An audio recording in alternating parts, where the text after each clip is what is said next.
Like to welcome everyone tonight. This is the regular board meeting, but it's a special time, so it would actually be a special called meeting for the Rockcastle County Board of Education. We'd like to welcome all. It's regular. It's regular? Oh yeah, we're doing the other stuff early. So, well, we can make changes. Yeah, it's normal. We'll make all we kinds got of a changes. change to make. Okay, and we do have a change. Okay.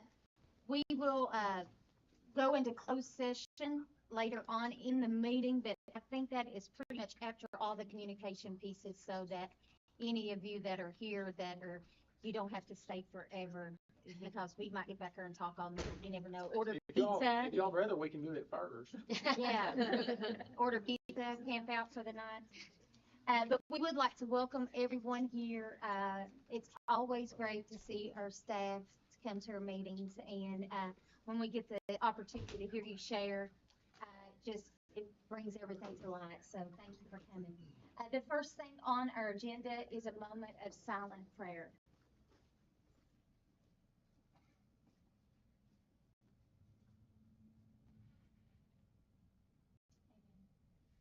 Item 1B is a roll call. Please let the minutes note that all board members are present for the meeting.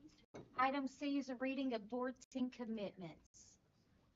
And I can do that. I'm going to get a copy of this. There's one in the folder. Yeah, I'm all over there now. They're going to see this thing. Board team commitments for Rockcastle County Schools. To improve our effectiveness, the board team for Rockcastle County Schools commits to review processes and experiences to identify and direct improvements, continuously define and work toward long-term goals which serve all students of the district, make each decision based on facts and the best for all students, listen to each other and speak freely, work together, support each other and not surprise one another, discuss board deliberations to point a mutually agreeable resolution based on factual information, support the majority's decision projecting board unity toward shared goals for continuously improving district-wide student learning, operate without personal or political agendas, respect one another, agree to disagree respectfully, delegate implementation to superintendent and education team, and to respectfully remind each other of these commitments. Item 2 is adopt the agenda. Before we make that adoption, we do have an amendment. It's going to be 5P, which will be approve the American Rescue Plan Act of the 2021 ESSER liquidation extension assurances. This is something that needs to be approved prior to our next board meeting, and it was received at last minute, so we can discuss that at a later time. But that being said, I need a motion to adopt the agenda. Move to approve the agenda as amended. Second. All in favor? Okay. Item 3 is our school and community showcase. A, community-based accountability. End of year presentation. I want to begin by just saying thank you. It is the middle of summer. Most of you are already on summer break, but you have chosen to come and join us this evening as part of this community-based accountability presentation. So I just want to first say thank you. I think that shows a lot about the dedication we have to our school system and those of you that have been part of this work and are dedicated to seeing our district grow. I also want to recognize Mr. Marion Souders, who is with us tonight. Marion works with our principals as our principal coach through the Elgin Foundation, and he has been a huge support for our district. I know our principals, I see them shaking their head.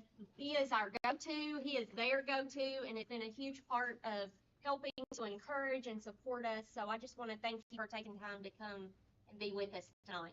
He's great at sending Go Rocket texts and encouraging everybody. So we appreciate that very much.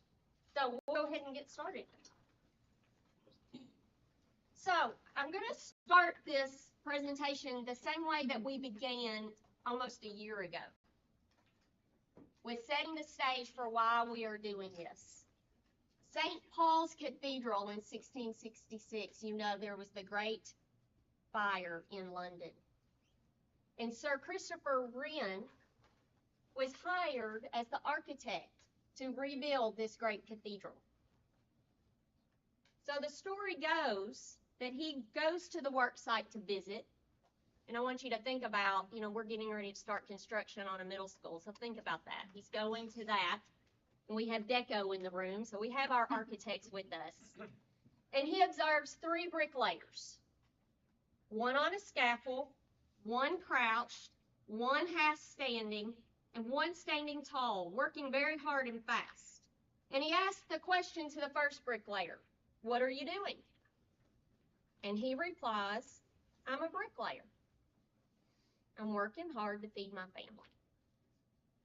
Second bricklayer responds, "I'm a builder, and I'm building a wall." But the third bricklayer says, when asked the question, "What are you doing?" replies, "I'm building a cathedral, a great cathedral to the Almighty." So I say that to ask, what are we doing as educators? Why are we here? Why are you here on July 11th in the summertime when you could be doing a million other things? Why are you sitting here with us? We're here because our cathedral are our students and our community, and we're building a future.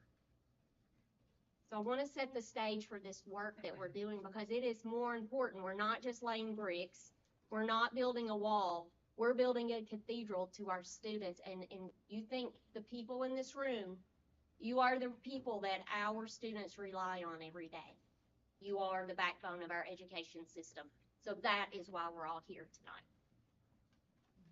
So our why, look at these kiddos. That's why we wake up every morning. That's why we come. We're building a better future for them. So I want to go directly to our mission and vision. I think everybody in here could say our vision with me. Rocket learners too. If you don't know it, you might be under a rock for the last few years. So we're all striving to develop our leaders of tomorrow. And we're doing that with these values that we're focusing on. And we're recognizing our staff every month for those that exemplify these values: respect, teamwork, collaboration, honesty, commitment, integrity, and responsibility. And I want to brag on everybody in this room because those values are not just values that we put on a piece of paper and say, here's our strategic plan. We're leading with these values. We're hiring staff based on these values. We're deciding if we're retaining staff based on these values. We're making decisions, personnel decisions. We're problem solving based on these values. We're evaluating people based on these values, and it has really taken hold, and it's something that we're looking at every day as we're making decisions for our kids. Okay, so we remember this bumper sticker? How's my driving? This is what community-based accountability is about. We are accountable to our community. That is my cell phone number. If we're not doing so great at something, we want to know about it. Tell us. We want to work. We want to get better. That's what this whole process is about, is setting goals, striving to get better, reevaluating where we need to grow, and continuing that cycle. So our community-based accountability model, just as a refresher, this does not replace our summative assessment model. We still place great value in that. It's important, very, very important. However, we propose that true accountability is a holistic view of the work, everything from transportation to food service to facilities to instruction to school safety to mental health. It is the whole picture. So how's our driving in all those areas, not just that instructional piece?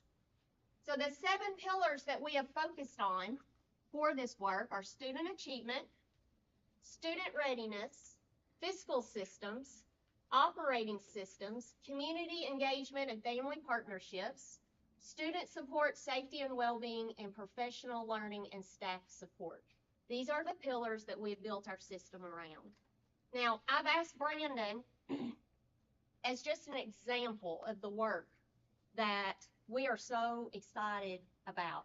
This is not instruction. This has really nothing to do with instruction.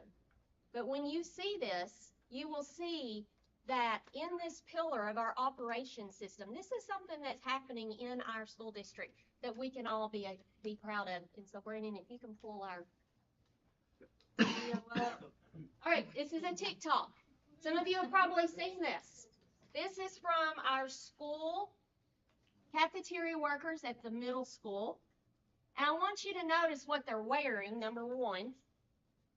And I also want you to notice how happy they are to be serving our kids and how happy they are to be playing a part in this school system. Without these ladies, not only here, but at all of our schools, we're missing a vital part of the important part of education.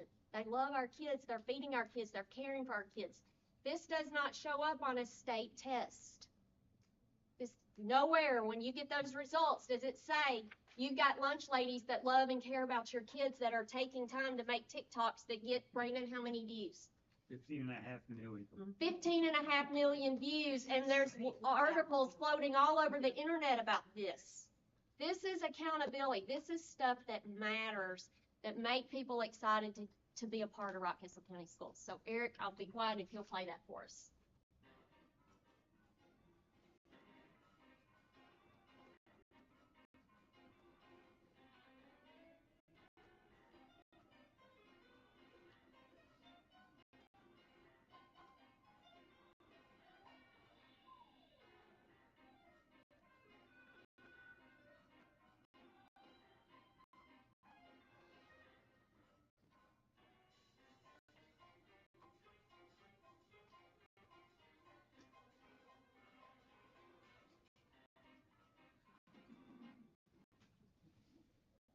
Those ladies didn't have to go to all that work.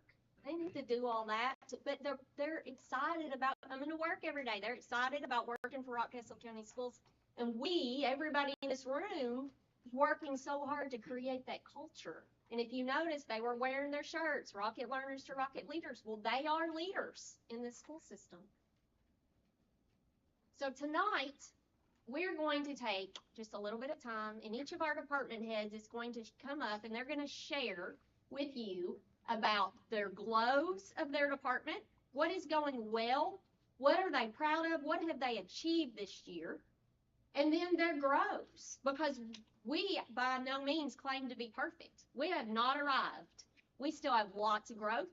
We still have lots of things we want to do. We have goals we have set that we are working towards. So they're going to talk about those as well. What next year, where does this go? What do we turn this into? And what areas do we need to continue to focus on? So first we have Pillar 1. Next, Mr. Thomas, and he's going to talk a little bit about student achievement. Mr. Thomas, we'll let you take over.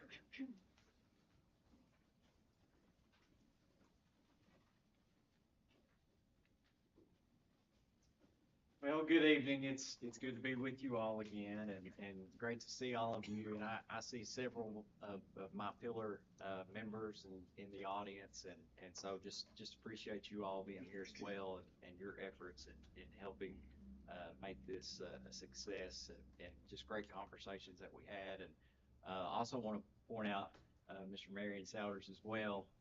Think a lot of him, and just want to reiterate that he certainly does a lot for our district, and the knowledge and the experience that he brings to our principals. So we appreciate you so much, Mr. Marion.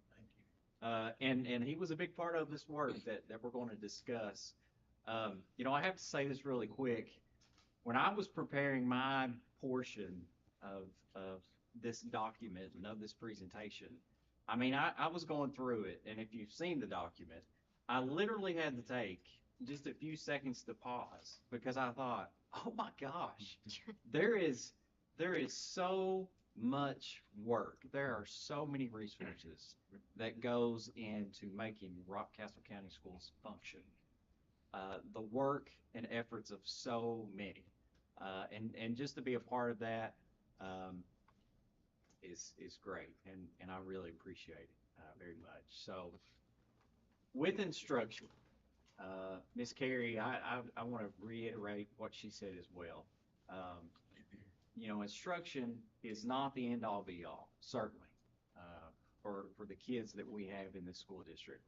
Now, it is a very important priority though, and we are also held accountable to reaching, you know, a certain set of standards, and we have high expectations for the students of Rockcastle County.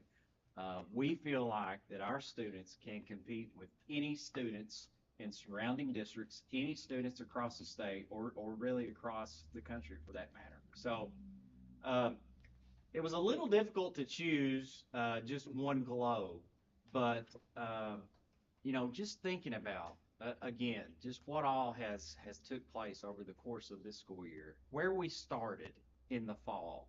Ms. Carey mentioned the Kentucky Summative Assessment. Again, that's our accountability system as far as test scores that a majority of our students are tested on.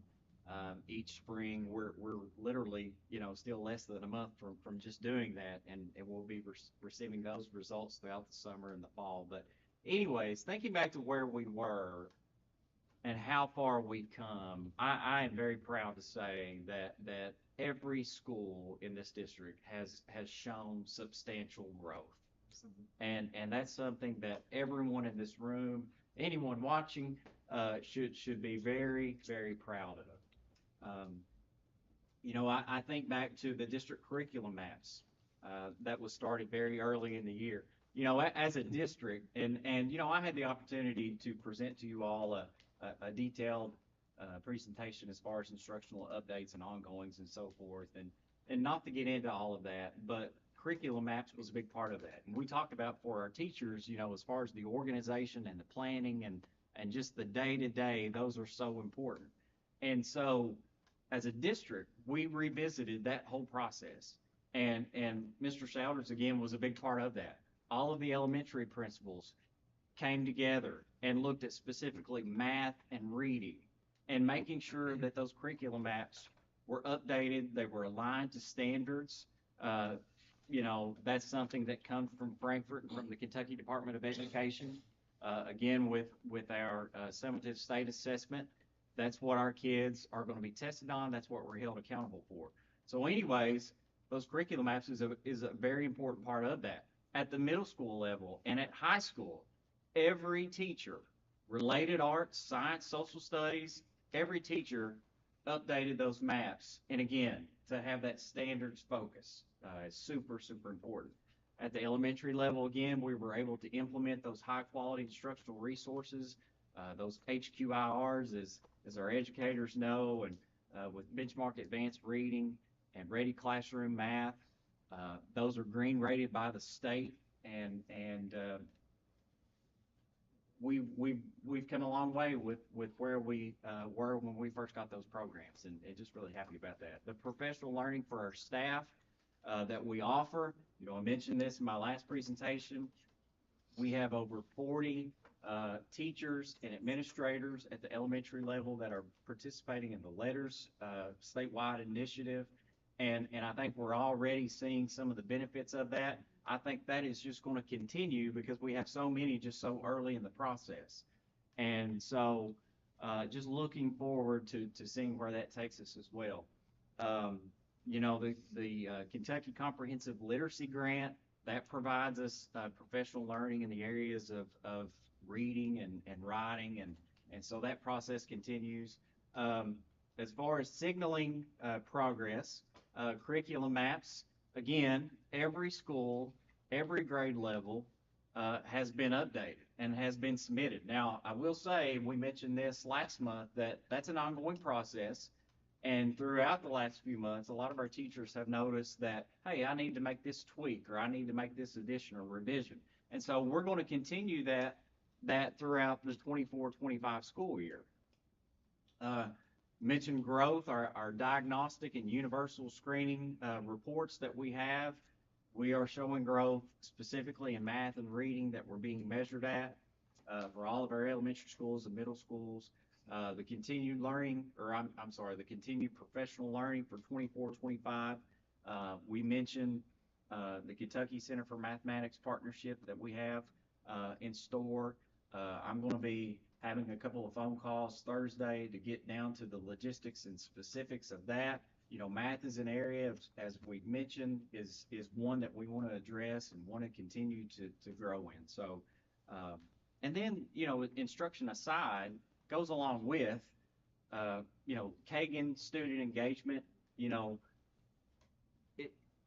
Our students are just different.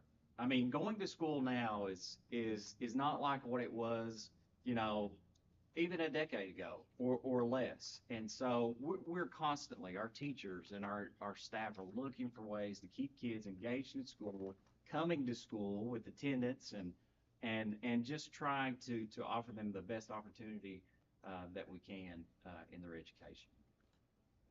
All right, so for a grow, very quickly, again, we're never satisfied in the area of instruction. I mentioned this, I think, in some of our community-based accountability meetings before, that we're never satisfied with results. It doesn't matter if you're at the highest level or you're at the lowest level. You're constantly looking to improve.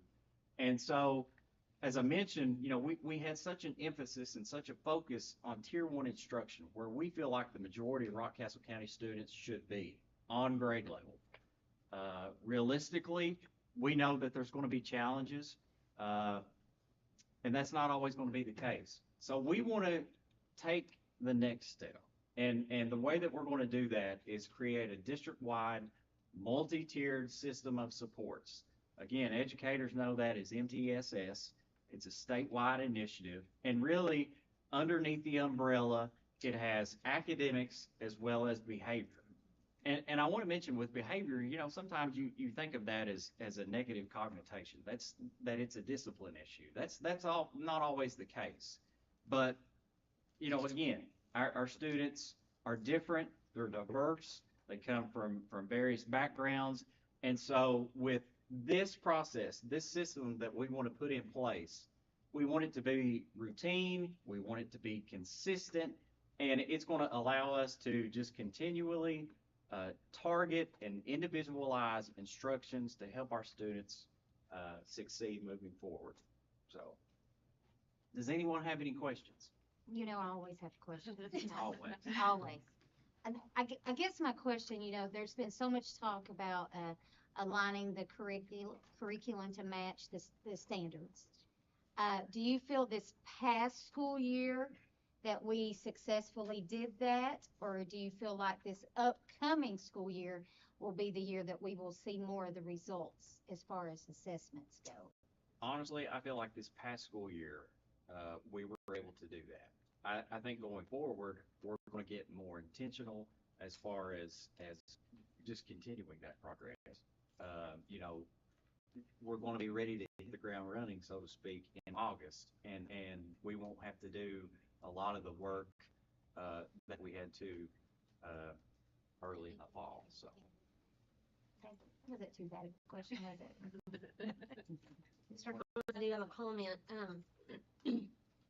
I received an email, and I think you were tagged in it as well, late yesterday evening from our iReady correspondent, asking and stating, letting Mr. Thomas and I know that our early elementary grade levels demonstrated such extraordinary growth that they would like to come in and interview and do some interviews to see what are we doing? What are our early elementary teachers doing for our kids to be demonstrating such growth? So kudos to our teachers, because it's all on them and the work that they've done in the classroom. So exciting. thank you all. Dr. Ballinger, can I say something just real Oh, quick? yes, of 30 course. seconds. You I talk promise. away. And I appreciate the words of confidence here from these people, but I just have to say, because this is my first board meeting that I've been able to attend, this is a very special place. I have thoroughly enjoyed working with these schools in the last, I guess, 2 years now. And when Dr. Ballinger, this past year, when the test results came out after that first year, they were not what we had hoped for. And so when we hit the ground running in August with this curriculum apps, we had lots of conversation about, working hard versus working smart. But I'm telling you, the staff here, my Elgin boss, he always gives me a hard time. He says that Rockcastle is my favorite of all the districts that I work with, because I'm always bragging on the people here. These principals are rock stars. I'm telling you, they are the best to work with. They have amazing attitudes. Dr. Ballinger, I so appreciate her. My background was teacher, principal, KDE, district improvement coordinator, assistant superintendent, then I was superintendent for 8 years. I've been in her chair and her shoes. It's a difficult job, but she has such a vision for this district, and she is so committed. And the things that are going on here, please don't take lightly. It is not going on everywhere. And the teachers here, I mean, we're in PLC meetings. They're all working so hard. They are, I mean, some of the teachers, I'm telling you, I would put up against anyone in the nation. And I've been in this 31 years now, and I've been in and out of thousands and thousands of classrooms, but I'm so impressed. And I do expect, and don't want to jinx, but I do expect really, really good results from August and September. And I think the next year will even be better because there have been so many systems put in place. But I appreciate the hard work that's gone on this past year. Thomas is great. Principals are great. The teachers, the staff, just everyone here. It's a very special place, and I appreciate the opportunity just to come in and be a small part of it. So We have several homes for sale in the community. We'd love for you to come through. it is. Think we'd not try.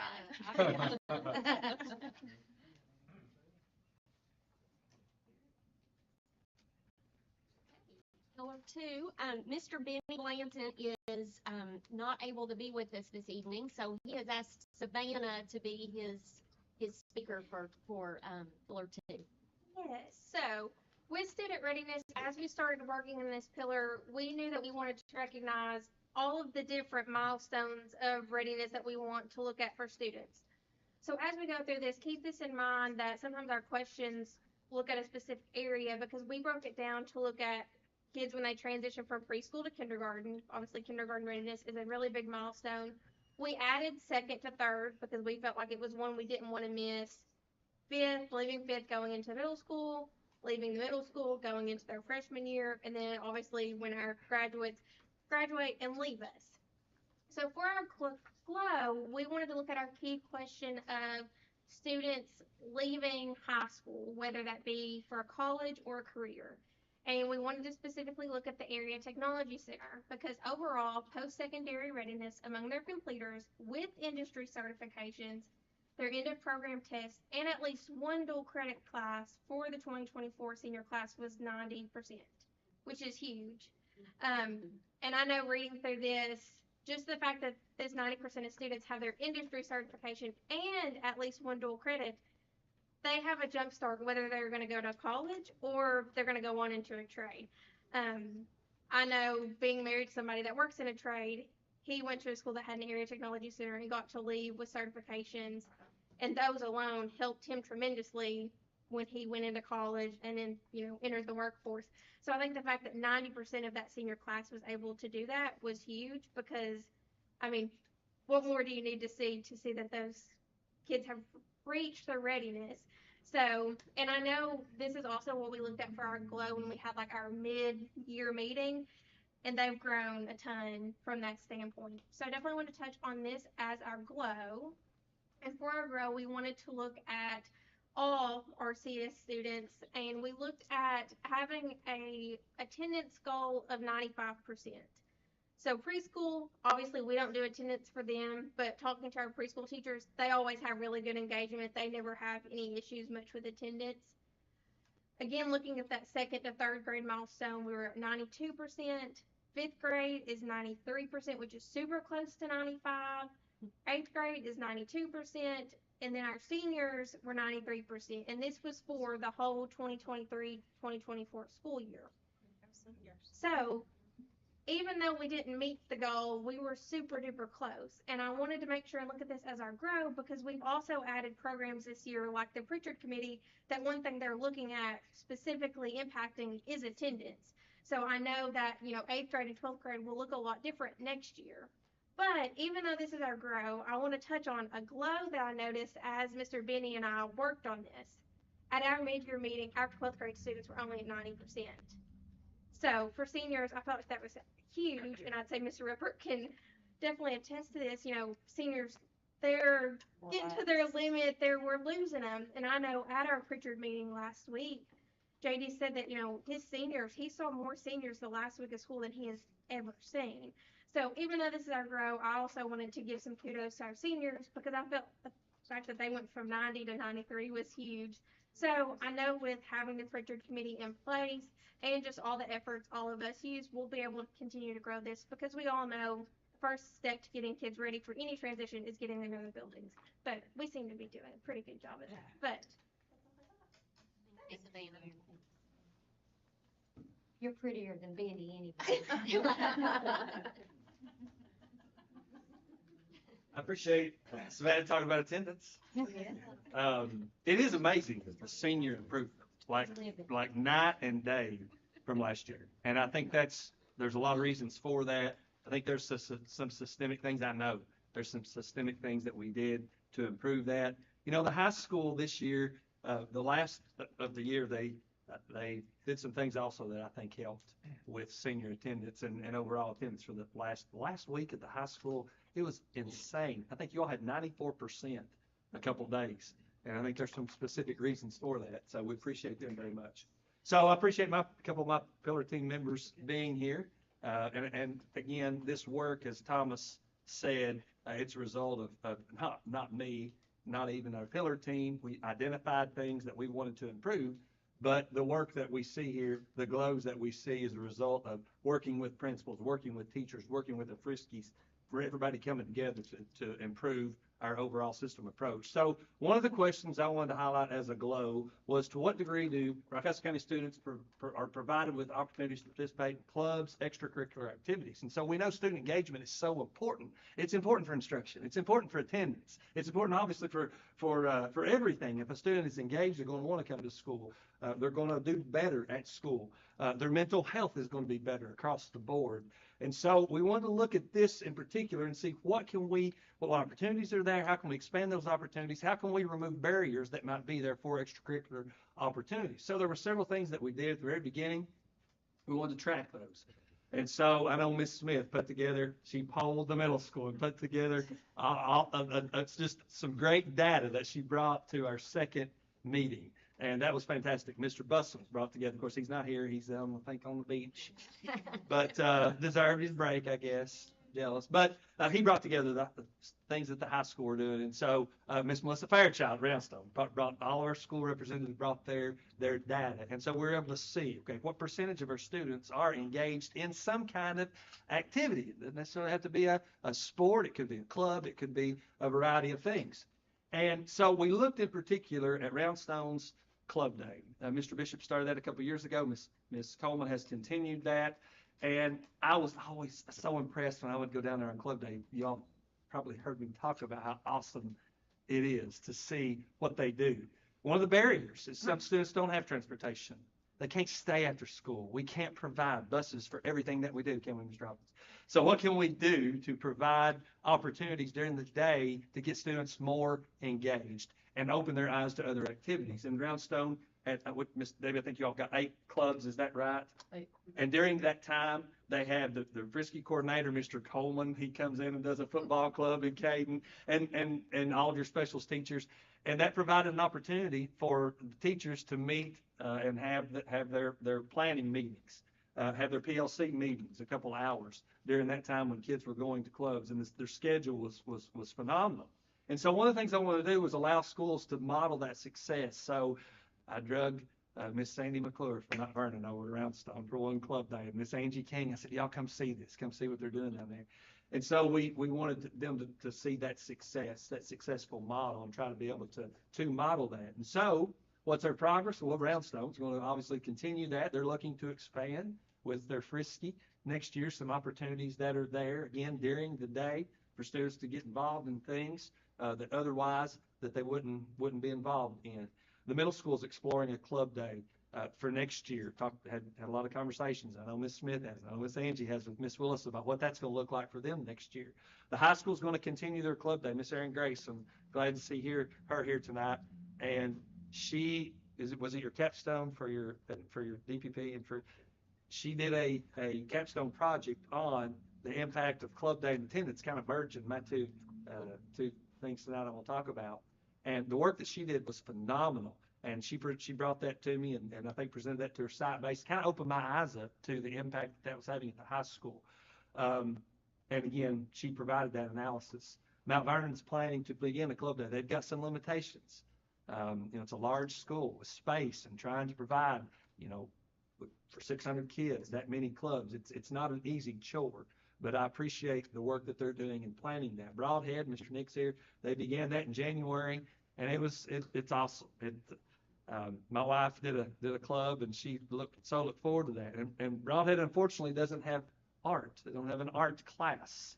But they have art now through their club day, and that provides those kids an opportunity. I went and saw Miss Melissa Neely do an art club, and it blew me away in her instruction. You talk about a tremendous teacher. I thought, wow, everybody needs to see her in action. We got a lot of good teachers, but I saw her that day, and I would brag on what she did. And those kids, they got art. They were about to allow that they could have an art class for the first time. Give them that opportunity. So there are some limitations on what we can do as far as funding goes, as far as opportunities. But with this creative, systemic approach, all of us working together, there are some things that we can do if we know that there's something that we want to expose kids to, working together. And I think obviously we see an example of that. I'm really proud of the academy. Our academy gets left out a lot. Our academy, of course, across the middle school. I'm so proud of what they did this year and the work that Mr. McClure, Miss Betty, Mr. Cash, Miss Hendrickson did with their club day. Dr. Ballinger went and did a club day session with them. What did you do? No. I messed up last time. I'm like, no, I did not. Somebody else did nails. You did a mental health. I did a mental. I actually taught a sources of strength lesson, a preview of sources of strength, and talked about where we find our strengths and what resources are out there. As she was painting their nails. That's therapy. Not for me. Mr. McClure asked me and him, and there's a local business that where you go to work out that graciously allowed us to take some kids up there during the school day. That allowed them to work out. And I don't work out, y'all can tell that. But it was awesome to take those kids and let them see, this is something you could do, a good activity that you could be involved in. And I think, he's going to help them with membership, some of those kids. So, again, just a great opportunity for them to get involved in something, get engaged in something that's hopefully productive. So that's definitely a glow. All right. I got 2 glows. I manipulated the presentation. I got 2, so I'm going to go quick. Brandon said I need a seat because I talked too much. So I'm going to go quick. Chair object. The other one, out of order. So the other one is attendance. Savannah touched on attendance. So I'm really proud this year of what we were able to do with attendance. It's really remarkable to me. As part of my growth plan for Dr. Ballinger, I want us to grow to increase our attendance percentage by 0.5%. I thought if we can increase by 0.5% over the course of the year, we're on the right path. I think that's I didn't want to make my goal too high. So 0.5%, we can probably do that. We increased a percentage point. Overall district, you can see the numbers there, but every school increased. Every school increased pretty dramatically. When you look at some of those, it does deserve that. And that's because of the efforts of everyone. Again, student engagement. Changing the way that we're looking at some things. The teachers. I heard Steve Martin say, I don't want to get on soapbox, but I heard Steve Martin say, I watched a documentary on him, and he said, in talking about instruction, he said he was a comedian in the 60s who wasn't working. He was bombing out. And so he said, I thought about being a teacher. Because what is a teacher? A teacher has an audience every day. A teacher's an entertainer. And I love that. Because we are, aren't we? We are. We are here to engage kids and keep them engaged. And I know our teachers are doing that. And I know that's why the percentage is high. Look at the chronic absenteeism percentages. Broadhead's down 7%. That's unbelievable. Everybody, look at everybody. The district, we were down almost 5% on the students that were identified as chronically absent. And you look, the state percentage went down too, but we doubled the state percentage on a decrease in chronic absenteeism. So I'm so proud of that. That's definitely something to highlight, a wonderful glow for us. All right, now You're allowed 2 glows. I'm allowed to. Yes. All right. Grow. Where do we need to improve? Obviously, there's things that we need to improve. And one of the things that I know that we need to work on is our key question 3.5. To what degree do we monitor and address It's tough. Do we monitor and address the social, emotional, behavioral, and physical well-being of each student? Miss Angie probably wanted to kill me for putting it on, because that's hard. You think about monitoring all of those for all of those students. That's a difficult task for all of us. It's not easy. So what can we do? Well, I think some things that Mr. Thomas talked about: continued implementation of MTSS and PBIS, positive behavior intervention supports with fidelity. Continue meeting with our trauma teams. You know, when the Marshall County shooting happened, there were two aspects of Senate Bill 1 that were passed that impacted schools tremendously. One was physical security measures, like locking your door, SRO. But the other was the mental health needs of students. And so that law created trauma teams. It created threat assessment teams. And so we've had those for the last couple of years.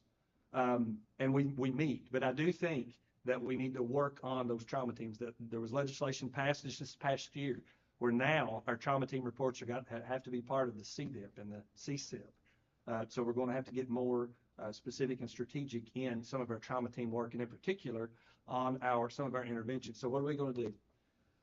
What we're going to do here, we had a PBIS meeting. Miss Angie was there, Mr. Thomas was there a few weeks ago, and we're going to do Tier 2 training at the middle school in Broughton this upcoming year. They're ready for that. They've had Tier 1 training. We're going to start that. We're going to do a fidelity inventory again at Mount Vernon and continue. They've started that process. We're going to work them through to improve their Tier 1 practice. We're going to continue our second steps SEL curriculum. We've expanded that to the high school this year. Just got a notification today that's going to be at our high school. So I'm glad that that's going to be expanded to the high school and hopefully create some continuity. We've had it in K through 8 the last couple of years, but now it'll be at our high school as well.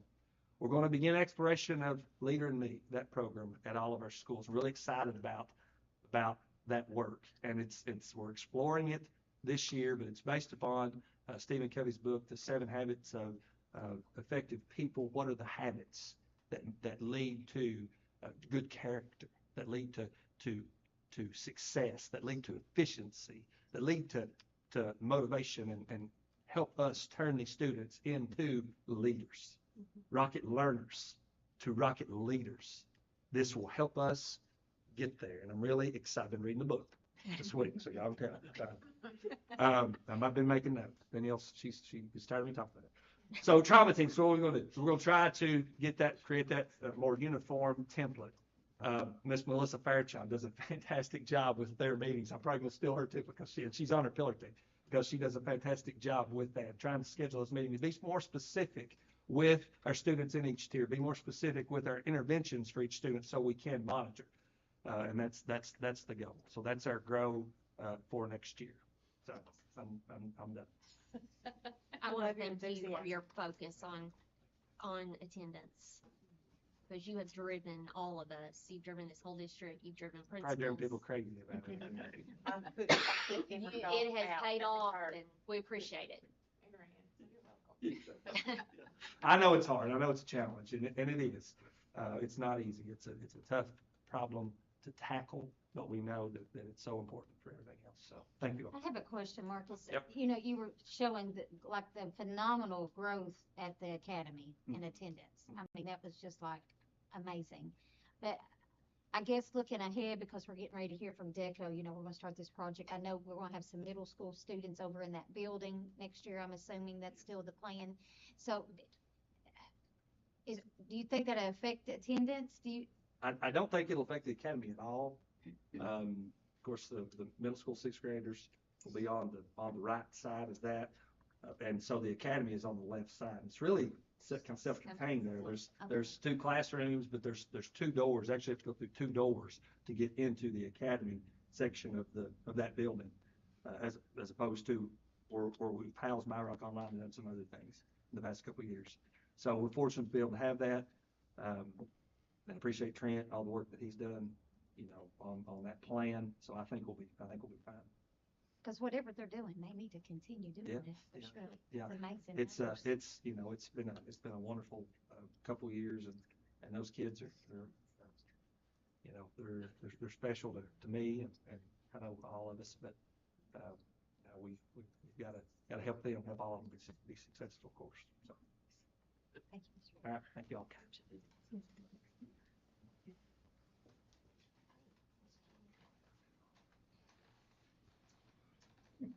So good to be here this evening with everyone and such a great turnout. And thanks to all the team members that are here. Your input was so valuable as we worked through our meetings and, looking at the progress that we made by using your input. So we're just going to highlight some of those things this evening with our glow.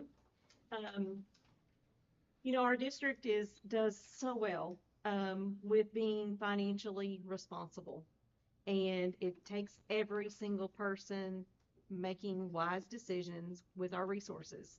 And we do that well. We work well together as a team to make great things happen for kids. And it's exciting, always exciting to be a Rocket. Our general fund revenues and expenditures for the upcoming budget year will be $34.5 million. And 51% of that is dedicated to staff, salary, and fringe. And Dr. Ballinger and I have worked diligently to stay within staffing allocations because it's so important for us to accomplish the goals that we have set for ourselves. And we cannot achieve those goals without the outstanding staff that are working with our students every day. So this was very much a conversation at our table when we were working.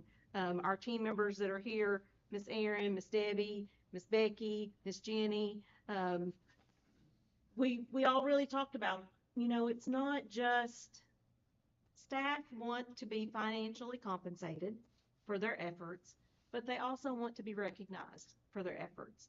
So we collaborated with some of the other teams to come up with our recognition program, our monthly recognition program for staff.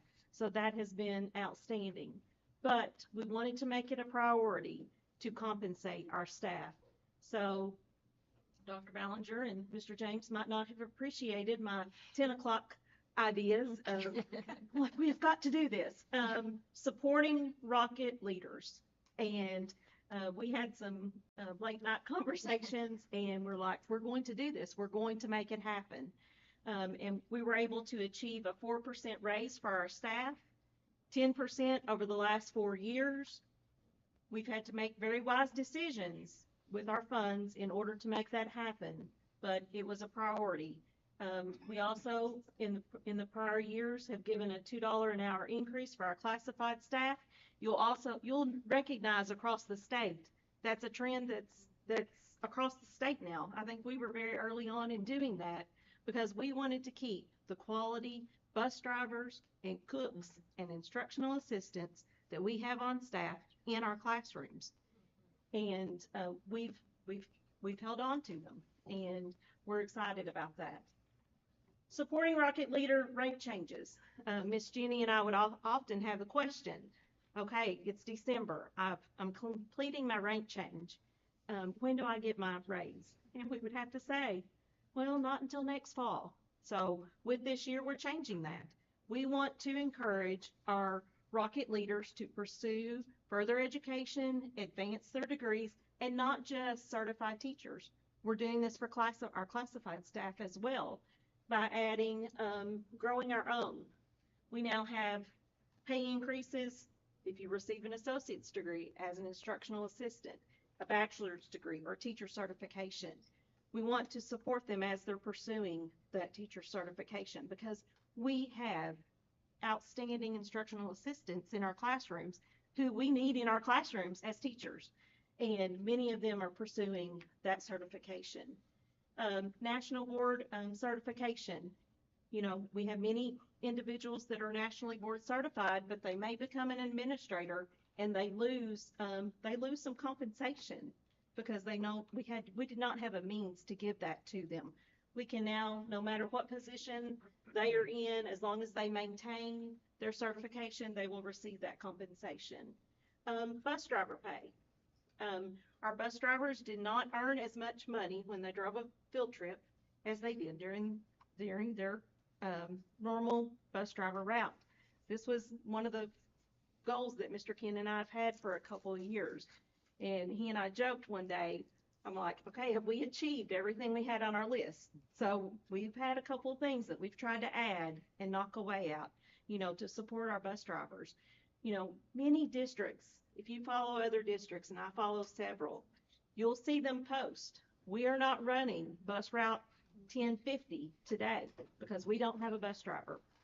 You don't see that in Rockcastle County because we have some individuals like Mr. Ken and our maintenance staff at the bus garage who drive a bus when we need them. Everyone's just doing whatever needs to be done to take care of kids, and that's so important. Back up on the general, I was excited about supporting Rocket Leaders.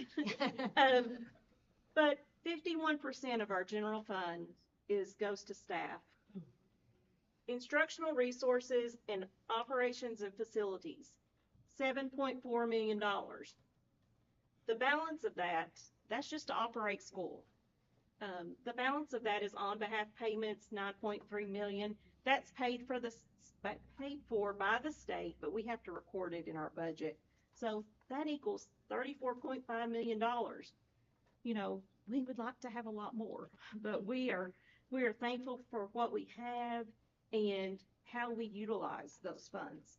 One of the conversations in our group, we joked about this, sometimes, a teacher needs some tape or a pen or, the very basic things that they need to have in their classroom to support their students. We want to see teachers using their allocations for high quality resources, instructional resources. So I was very, very proud. Miss Debbie was part of our team. I was very proud to see her plan for next year.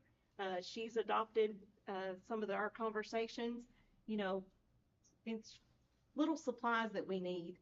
She is budgeting for that out of her school funds and really has developed a structure to encourage her teachers to focus on those high quality instructional resources. So kudos to Miss Debbie for taking that, and I hope we can mirror that across the district.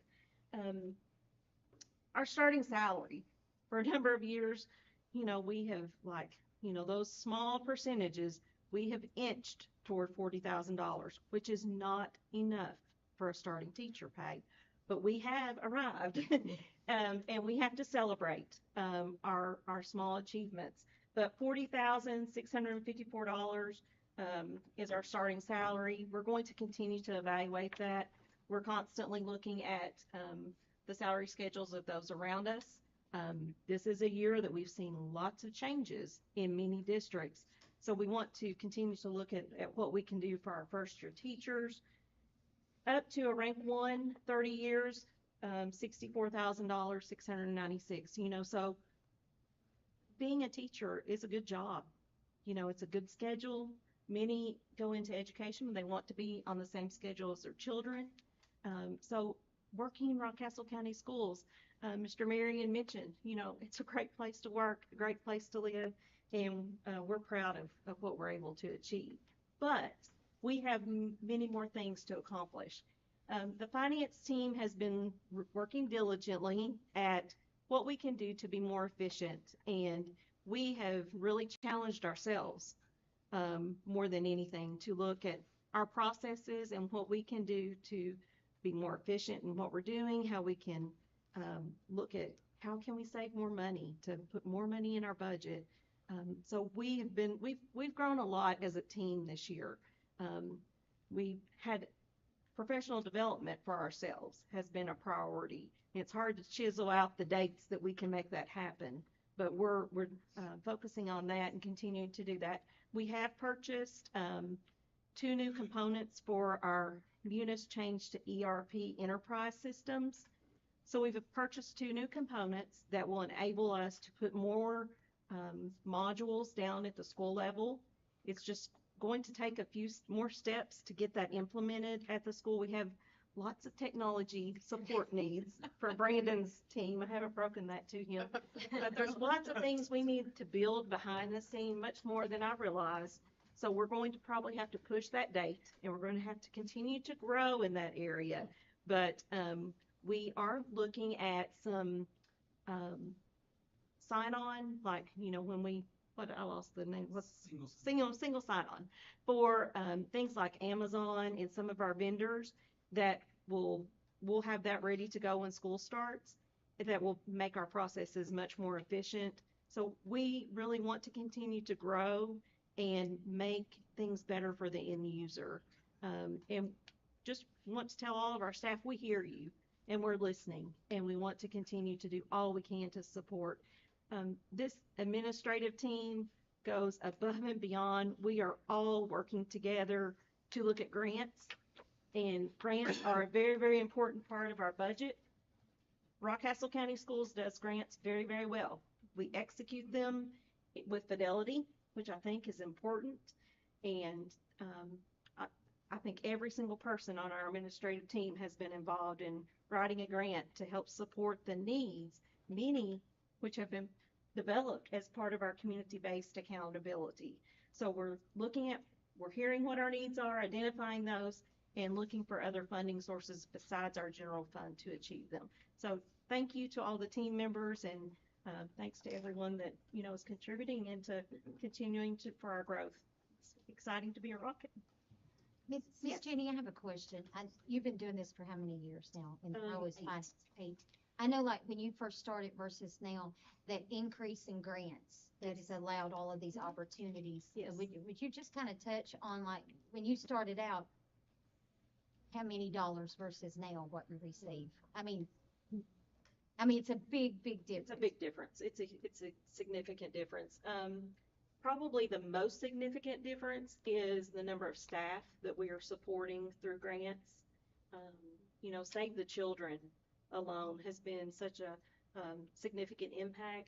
We have our Pritchard grant. Of course, we've had ESSER, that has provided many, many resources for us that otherwise we would not have had the opportunity to purchase. It's been significant, a dollar amount off the top of my head, but staffing, and very targeted, not in the grant world, and as many of you know, I've lived in that grant world for, we won't say how many years, but a very long time. In grants you can chase dollars or you can chase goals, and we're chasing goals and making things happen for our students. So that's the most significant thing I can say about the difference in our growth in grants, is that we're doing it well, and we're a great partner, and we have many, many great partners that we're partnering with to implement grants. So. But the availability of grants is much more now than it was 8 years ago, don't you think? I think there has been, COVID, ESSER has brought about many grants, but many of the grants that we're looking at are, who knew FEMA? Who knew we would get funding from FEMA? Of course, that was one of my goals. They kept telling me Write a no. letter, write another letter. And so we kept saying, well, we'll just go after it. We spent a great deal of time documenting for FEMA, but I think we may be one of the only districts in the state of Kentucky that received any funding. But Huge. Persistence. Yes. We're chasing the things that we need for our students to accomplish all the goals that we're talking about tonight, all the things that we want to grow in. So I think that's the biggest change in grants for us. Thanks. Thanks, Ms. Jenny. So I wanted to share this graph with you guys, and I didn't want to be a rule breaker like Mr. Everett. Had to open his slides, but I have to read you my key question. What degree does the district plan for and practice good stewardship of our current and future capital assets? That chart right there, there's a lot that goes into that. Those two guys back there could tell you that. They were a big part of it. And a whole lot of people here were a big part of it. That just shows our need. Those are millions. It's kind of straddling that line, but that's 120 million at the top. We're in, that's last year. We're 112 million in need. So I think that our glow is that we're chipping away at that need. And the coach in me, when you get behind, you got to chip away. So I think we're doing a really good job at that. like Miss Jenny said, we're, any grant that we can identify that we can, use, make use of in our district, we're going for it. We may not get them all, but we're gonna get some. And anything we can do to chip away, is a big help. So right now, we're doing the paving projects that just got kicked off this week at the high school and at Mount Vernon. If you guys have been by there, you've seen that. It's a big mess to make it better, but we're really excited about that. Of course, we've got the middle school on the horizon. So, y'all have any questions about that need and how that broke down, how that happened? Some of you were involved in it. Miss Ann was on that committee, so just go ahead and go to That projection, where did you come up with that? Like, when you skip along to 2031, it starts climbing up again. What's that projection? Just that's when overall? we project things to wear out. Okay, Yep. yeah. Broken down my system. So Dr. Bellinger asked me to talk a little bit about the middle school. I think that's our growth. It's gonna be an exciting time of growth. It's gonna be a challenge. It's gonna take everybody's work together to make it work. We know that. We've identified that. We've had an extra year to plan. So I think that we've got a really good plan. We put our heads together and really worked on it. So that kind of that outline right there, that's how we feel like that this is gonna break down right now. Of course, those things will change. We'll have humps in the road and bumps and, it'll be fun. But we're gonna stick to it, because I mean, if there's anything that all of us do, we stick to it. You know, we work hard to make sure that we get what we want in the end. We just had a discussion about one of the people that's working on the Mount Vernon project, how he's sticking to it. He's sticking up for us. He's using his expertise to get a good product. And that's what we're gonna do with this middle school too. I know y'all got questions about that, so I'd rather answer questions than talk, so. Angie, you gotta have one. Well, I do. I was curious about the paving project, because I went by Mount Vernon Elementary, maybe it was one day last week, maybe. And I noticed that there was nothing going on, so I was gonna ask that, but you had They started already a little answered. bit late. They started today, but, That is so needed. they made a lot of progress in one Yeah. day. Yeah, that project is very much needed. Has it started at the high school also? Oh, yeah, right on time, Oh, is it? right on time. So, I'm gonna have tons of questions about the middle school project. I mean, Sure enough. but We all will. I mean, yeah. And so I was looking at, okay, so bidding's gonna start late this month, early July, and then the construction is planned to begin in October. So when it says that bidding starts, That means you open, just. the open bids, Put the yes. documents out on the street so people are able to Yeah, get it. so when is the deadline for that? What is the projected deadline for you to have those final? I don't know if there is a deadline. We're waiting on CMTA to finish their engineering. Okay, That's pretty much where we're at. When they get that done, it'll be, We hope to be back in front of them in August. That's the hope. So we'll be presenting bids to you in August. pretty good. Groundbreaking will be in October for sure. Well, we hope so.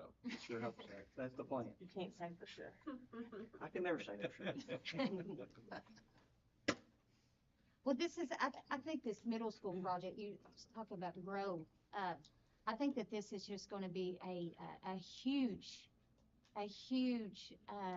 uplifting thing for our entire community.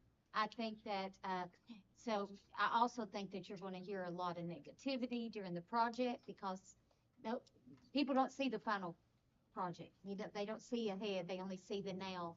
And, I would say, you need to make sure you have somebody there to wipe off your shoulders, but I just think that for our children, our elementary kids that's gonna come and go into that building, I think those test scores, that assessment, I think that whatever growth you see right now, wait 4 years of students and the what this is gonna do for them.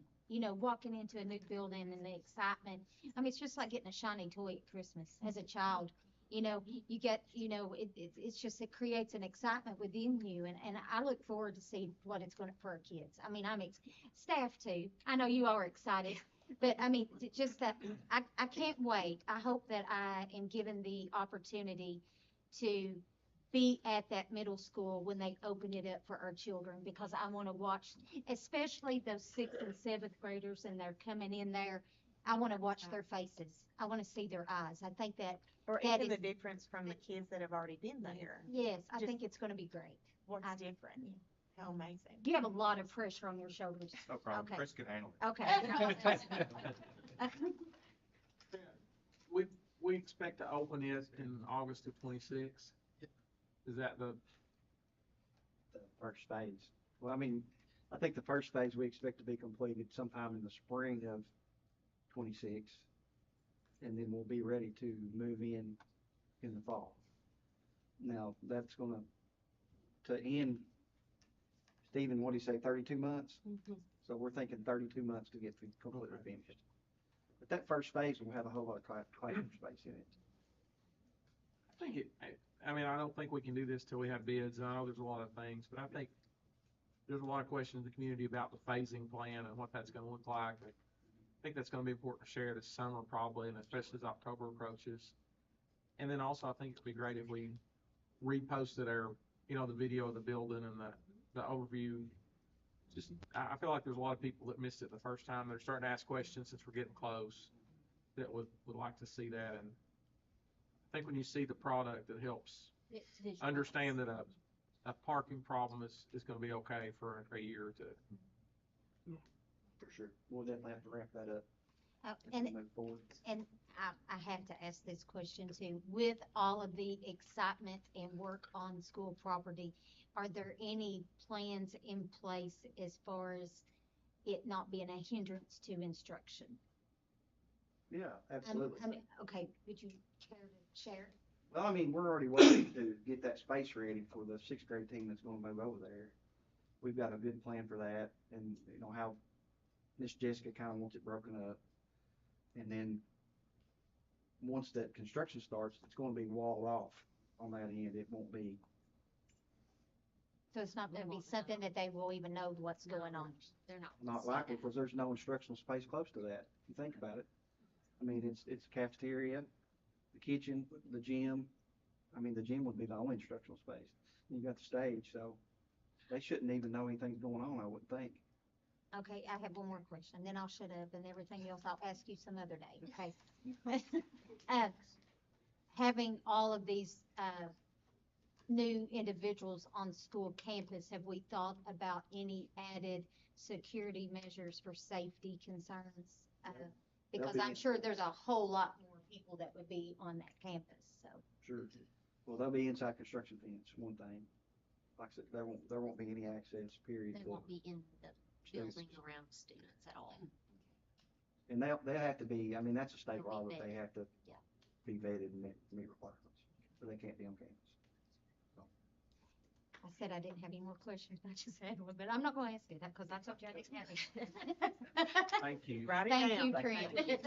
Thank you so much. All right, so my key question, again, revolved around, illegal passing of school buses and just working on that issue and that problem. And some of the data that I was able to gather in the spring, I really want to share that because it's a big improvement, as you can see from years past. When we did our one-day survey, in the spring, we only had 2 illegal passes.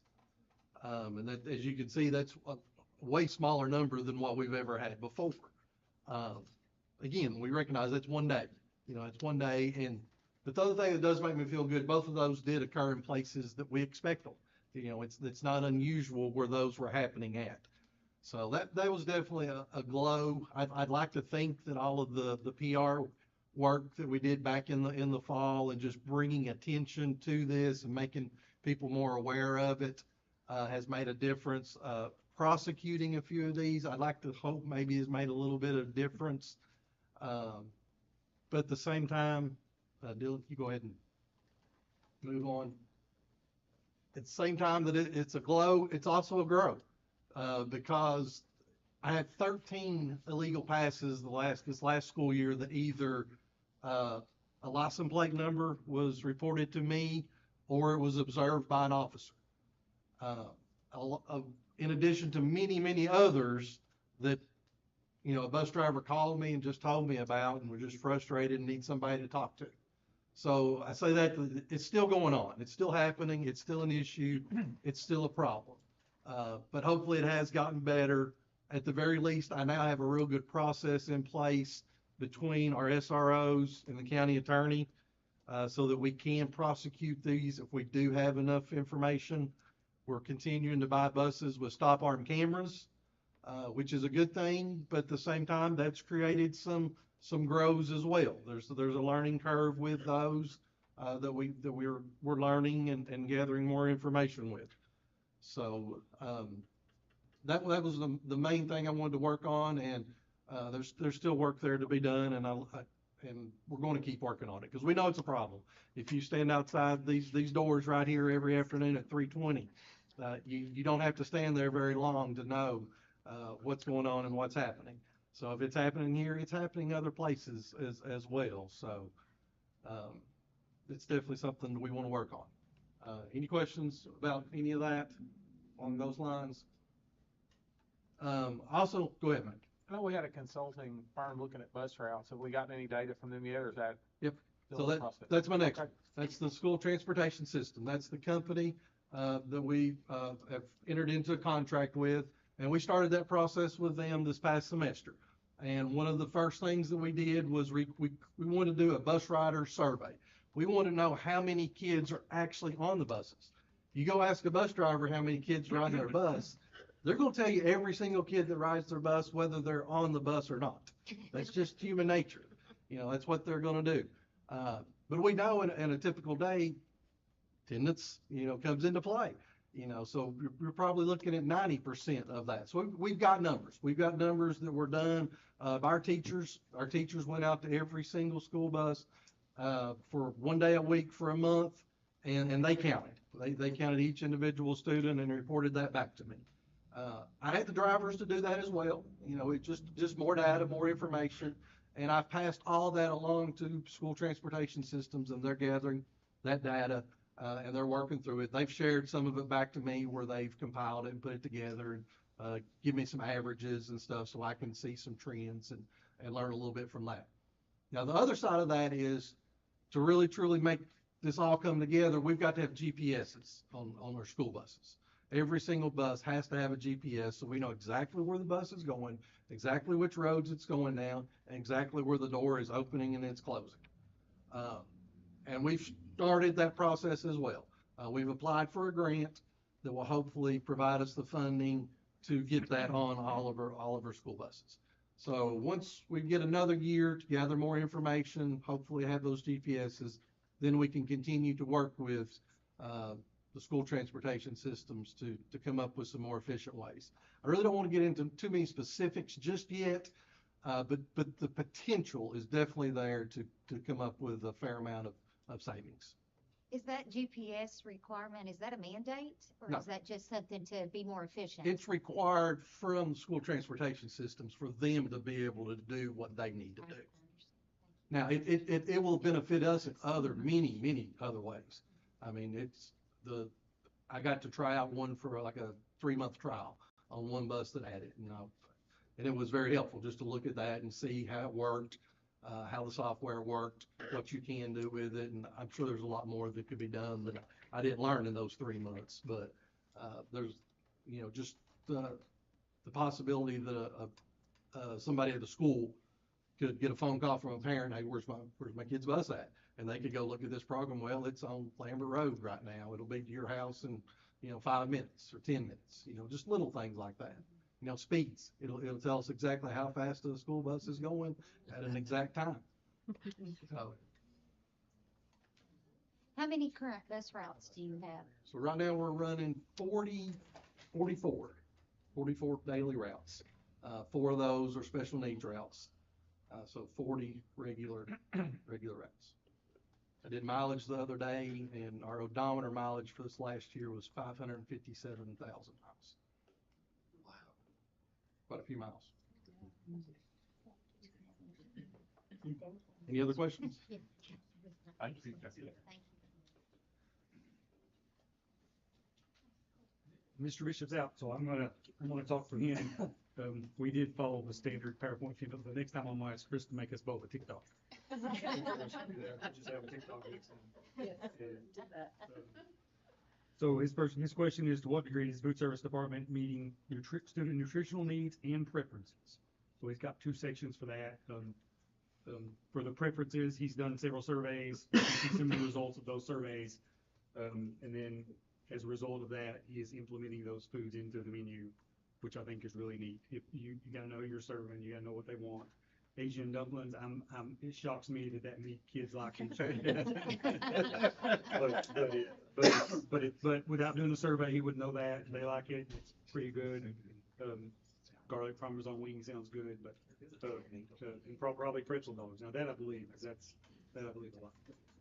So he did that survey. I think that's good to see real student data. I watched him sit there and pushing the buttons. I tried dragging fruit one day. He did that. I'd never tried that before. He was doing that. It's not on the survey, but he did it and let him try it another day. So he's done this more than his sheet showed, his slideshow. So, and then the next part is create a master list of students with nutritional needs. Of course, the allergies that our student has are huge.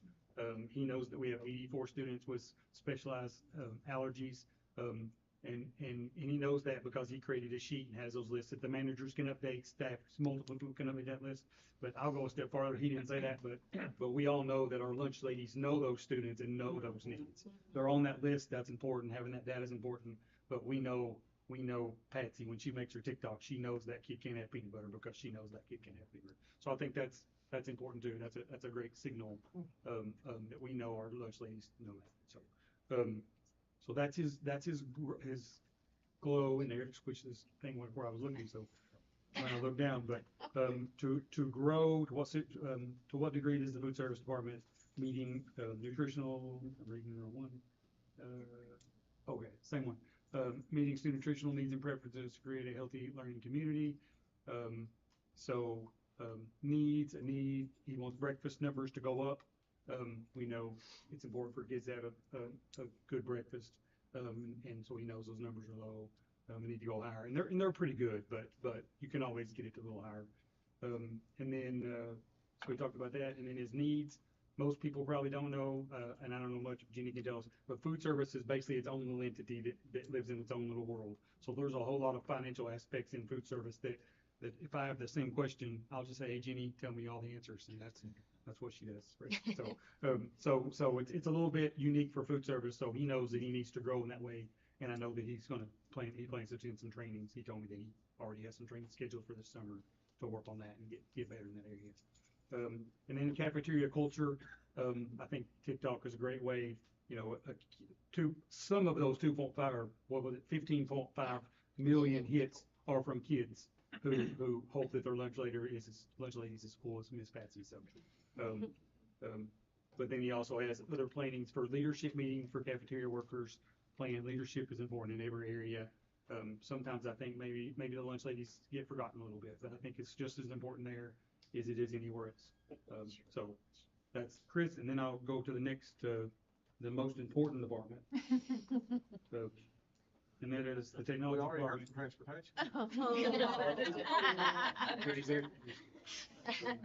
So I don't know what you said, but I'll just say, if you don't believe technology is the most important, all I have to do is go in there and pull a cord out, and the internet's gone, and it's suddenly the most important. Do we still offer second chance breakfast? In some places we do. I'm not Chris, but I know we do it at the high school every day. I know we do it at middle school every day. Maybe we don't. I don't think we do it at Malvern Elementary. Is that right? I didn't hear the question. Second chance breakfast? No, we don't. We don't, and not around Stone. So maybe the elementary school, high school, middle school, we do. Okay. For sure. Yeah. And we like at the high school, I know it's in like 3 spots. It's like downstairs, upstairs, by the ag hallway, so it's spread out a lot of They places. just have to run by. They just, and it's during their class changes and That's the such a natural beautiful flow. thing. For a parent like me, that is always late. That is so good. I mean, I very much appreciate that. The rule, after COVID, a lot of those rules changed, I know, so we can serve them breakfast, but we're not supposed to serve them breakfast twice. So it gets real hard to know that you serve this student once or this student twice. It gets the rules get kind of hard. So it's got a lot harder after the relapse syndrome rules. So, and again, I'm not Chris, so, but that's what I know of that. So that's, very little small. I'm just reading slides. But, okay, but I know about technology, so, I added, so our question was, to what degree does our technology department support instructional devices? As you guys know, after COVID, instructional devices exploded, so we went from 1,500, 2,000 computers to way more than that. Chromebooks. Now, if I work on a computer, a desktop, very rarely. In fact, I have plans to start removing those. So desktops will be a thing of the past eventually. Windows desktops will be a thing of the past. Everything we can do now, we can do on a Chromebook. It's a cheaper device. It's a portable device. It's in lots of ways, it's a better device, especially when you put it in the hands of all the students and they're all on the same platform and everything's the same. So, so we have a help desk system. We use that ticket system for everything. If a kid breaks their screen, that's logged in there. If a teacher has an issue, they'll report that in there. So this school year we had 6,479 tickets. So that's a lot. It's a lot of tickets. So our team is me and Eric and Kayla and Cliff, and then we've had a co-op student as well. That's a lot of tickets. Some of those tickets might take 30 seconds. So just know that. Like I don't hide that. But some of those tickets might take 2 weeks. Some of those tickets might be a long process where we have to ask the teacher for more information, or we have to go there and look, or we have to order a cable that might take a week or 5 days or something to come in. So but you can see our response time. The interaction steps, it became that I decided to pinpoint where we were slow, where we were lagging, so we made more categories. So we know we can very quickly tell how many screens were broken. This year, we can very quickly tell lots of different parts of information. And devices mean Chromebooks predominantly, but remember, we've had projectors in the schools, we've had lots of TVs, interactive flat panels in the schools. It could be a mouse or a keyboard issue, right? It could be any kind of issue, but not just Chromebooks, but all those others. But 6,479, that is the total, with the average response time being 4 hours. Or their average response time, which doesn't mean resolution time, but it means response time. So we may have asked for more information, or we may have fixed it that quick, right? But we may have just asked for more information. So we responded to that ticket. So every morning that's the first thing we do is look at our tickets and go through them first, and then we do whatever else we got planned for that. So that's our glow, just because that number is so high. It'll be a grow. Everything is always a grow with technology, because the moment you think you got something done, there's something new, right? So, but it is our grow, and it will be a grow as well. My next one. So my next one is our grow. To what degree does technology department monitor to support student safety and well-being? There is some spots for stuff to be put in the campus, and there wasn't for everything. So lots of times, since COVID and since every student has a Chromebook, a window has been opened into students' minds by looking at their searches on the Chromebook. I guess that's the best way I can say it. So the Chromebook gives us insight based on what those students search for, what websites they go to, on lots of information. But sometimes that gets logged and sometimes it doesn't. So what I've done with this is I created a spot in Infinite Campus for some of those things to be logged. There's spots for lots of things to be logged, but some of this would be like inappropriate searches and how they relate to mental health, or if a student search for something in mental health. Sometimes that goes in one spot for people to see, and sometimes it needed a more specific spot. So I've made that more specific spot, and then later I created a way to run a report. I can run a report based on the student or the grade or the school, or maybe even the issue that I would determine, like if it's a inappropriate search, then I could pull that just based on that search or that keyword or whatever. If it's a search that it's a common search, it's like a trend, then we can pull that data out better. So we've done that. So the problem with that is the data must be entered manually, so that's our problem. So we've got a new system, Mr. Redford, Miss Angie. It's called Gaggle. So as we move forward, counselors will have more access to this data, and it's my hope that when we get all that data always put in different campus. So that's where we're going. So I've done what I thought I wanted to do as my plan. That part was done. I created that spot for me, and then after that, we know we're going to move to Gaggle, and as we moved to Gaggle, it became clear that we need to grow a little farther. So that's my goal, because even though we completed what I wanted to do, now those goals have changed. So as it always is with technology. But that's my two things. Do you guys have any questions for me, Evan? I don't have a question, but I have kind of another glow for you. The seniors got to keep their Chromebooks this year. Yep. And I just, out of McKinley's class, which was the year before, I can name a handful of kids that really struggled going to school that had nothing. So I just think that speaks more volume than we even can think about for some kids. We know that too. Yeah, And and of course, you that's guys such approve a that. blow. You guys approve that. We appreciate that. I know our students appreciate that. Yes. There's lots of kids who So really much. want that. And I don't It think gives them a, you know, for us, from a financial standpoint, those devices are 4 years old.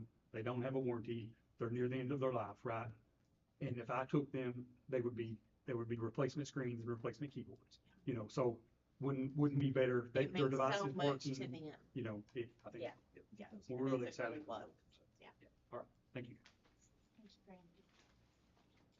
Okay, I broke all rules because I had 3 ropes, but I'm gonna talk really fast. But as I started in this, I couldn't stop because we've done so much. Stop laughing, Mr. Efford. We've done so much with community engagement and family partnerships that there was just a lot that I wanted to highlight. So the very first question, our key question is, what degree has the district implemented the Portrait of a Learner profile? So, I have a superintendent advisory committee, and they have worked on this all year long. So this has been their project, and I'm really proud to say that they have implemented this fully to begin next school year with our 12th grade senior class. With our English department, they are going to tackle this project. Then we have a 3-year implementation. So the following year, we will implement at 8th grade and then at 5th grade. But the work has already been completed. We established through lots of stakeholder input that when a student graduates from Rockcastle County High School, that we want them to be a resilient learner, an effective communicator, an active collaborator, a critical thinker, an innovative leader, and a responsible citizen. So we have then gone together as a superintendent advisory team. We've worked with Mr. Bussell, worked with our school counselors. We've worked with Ms. Starla Binge, with Gifted and Townsend, Ms. Susan Norton. Everybody has come together, and if you will click on that RCHS Portrait of a Rocket, and that is what they've titled it, Portrait of a Rocket. We have broken this down into exactly what our expectations of mastery is for each of those areas for 12th graders, 8th graders, and 5th graders. So we have responsible citizen, we have the expectations of mastery. At the end of a 12th grade year, before a student graduates, and it will be a graduation requirement, they will have to produce evidence of these different areas and to show how that they are mastering this. And this is going to be for every single student. It does not matter if they are in an AP class, getting ready to go to the University of Kentucky, or if they are getting ready to go into the workforce, if they are gifted and talented, if they are a special education student, every student is going to be held to this high expectation of producing this upon graduation. So we have this, we can link this to you and show you this for sake of time, but we have this developed for every one of those key areas. If you'll keep going forward, just keep going. Right there. So the digital portrait construction, here are the mastery, the expectations of mastery. You can see the accountability elements. At the end of right before graduation, each student will present their portrait of a rocket to a panel. We will be doing this by April 30th of the student's senior year. Students will do a 5 to 10 minute presentation highlighting their career as a rocket. Upon completion of the portrait of a rocket, the students will be awarded a work ethics seal upon graduation. So they will go through this process. Next year will be our first year. It will be a learning year. Again, we'll be doing this with our 12th graders in their English class. The following year, we will be going to our 8th grade. So they'll get a leg up. Those 8th graders will start that going into the high school. Then they'll be building on that as a 9th grader, a 10th grader, 11th grader, then a 12th grader. They'll have that. The following year, we'll be pulling this down to our 5th grade. So super excited. I want to say thank you to the Superintendent Advisory Committee. They have done so much work. We've met all year long. They've been committed, and they've helped us just draft all of this. Really interesting. Miss Morgan Taylor at the high school, she taught a leadership class last year. So about midway through this, she was part of our team, and she said, what if I just take this to my leadership team, my class, my kids, and let's just turn it loose and let them work on it. And let's just see, what do they think that these expectations should look like. So that's what she did. She took this work to our kids at the high school, and our kids at the high school developed a vast majority of this. And then they got really excited about it, and they started doing their own portfolios on their own because they were interested. And then after school was out, I got an email from one of those kids and said, I went ahead and drafted a template for next year's kids, for next year's 12th graders. So everything is done. The template is done. All our students then have to do is collect evidence and plug it in. But a student took that upon themselves to create and initiate and email it to me and said, I thought this might be helpful. So I think our kids are excited, and it's really neat that students that may not have an opportunity to shine are going to have an opportunity to show what they can do and to show evidence that they may not ever get that opportunity. Now, will they be nervous about doing that presentation? Absolutely. They're going to be nervous, but I recently saw a picture actually on Twitter from another school district, and it was of a student presenting their digital portfolio, but it wasn't in this setting. It was a group of community members sitting around a table. They were sitting down with the student. The student was showing their computer, and you can tell it was very interactive. So that's what I envision for this, is a kids just being able to share, you know, what have I done in my 4 years of high school, and how do I now know I'm ready to go out into the workforce or go into the college area. So super excited about that. So that's my glow, number one.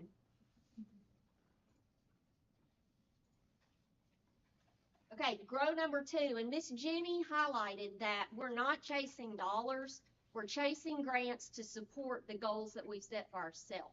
So my group, our community engagement group, they really wanted to, for us to study to what degree does our district and our individual schools provide opportunities for families in the community to support our students' academic and social emotional success. So we wrote a grant, and I was so excited that we got this grant, our Preacher Committee grant. It is to focus on the middle school and the high school, and the vision statement for this grant, only this grant, you can see it mirrors what we're doing across the district. In partnership with families in the community, all Rocket learners are supported, encouraged, guided, and transformed into Rocket leaders. And the focus area for this grant is student attendance, so it aligns right with Mr. Reckford is working on, and teacher support. So there, I've just highlighted a few things that we've already been planning. Miss Angie Woods has been super, super involved in this from the student attendance and the teacher support standpoint. She is really leading that for us. But we have some exciting events planned. We have a parent palooza planned for back to school. We are seeking family-friendly school certifications through the Pritchard Committee for the middle school and the high school. Be it school incentives, we're going to do Rocket Motivation Mail and our work-based learning initiative, which is the next slide. Teacher support, we have all kinds of things planned.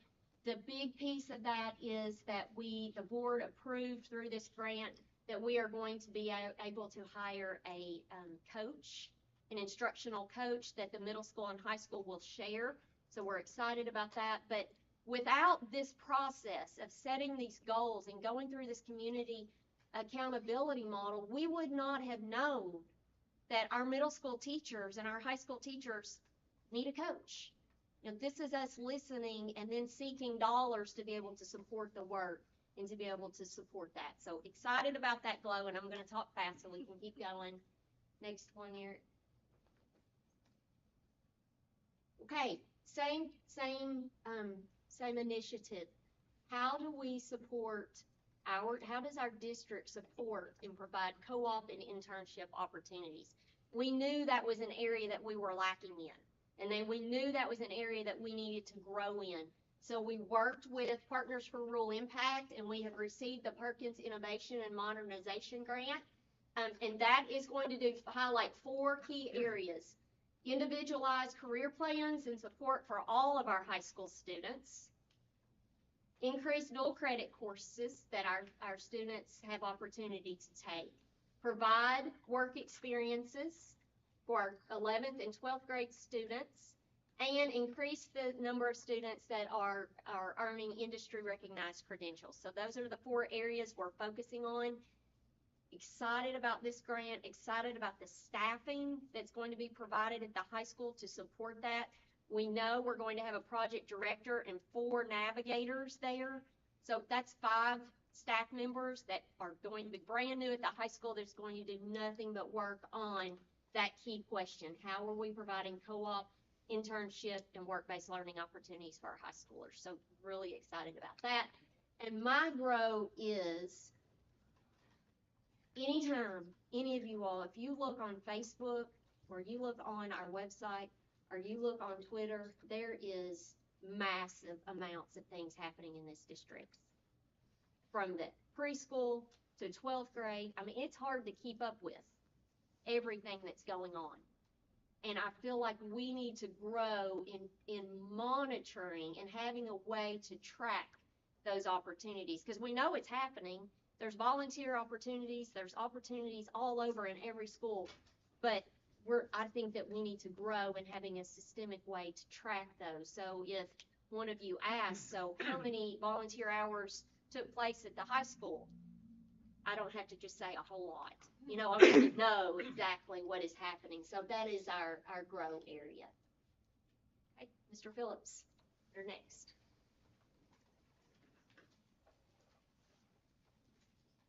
I would say save the best for last, I'd be lying. So,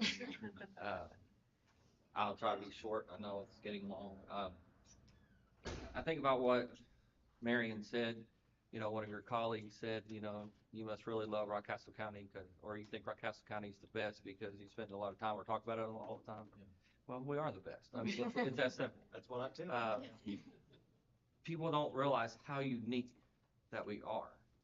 And I went out in a lot of different places, recruiting and trying to get people to come here. And that's what I use as one of our ways to recruit people, because they don't realize the culture here until you get here.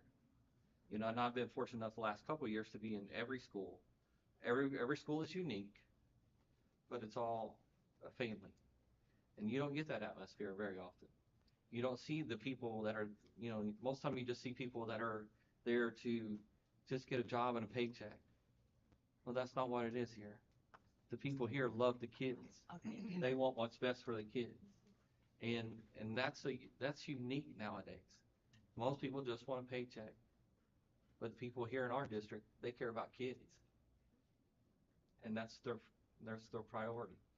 And so, but my topic is professional learning and quality staff. And, you know, really, for part of it, you know, it starts with recruiting and hiring quality staff, no matter what.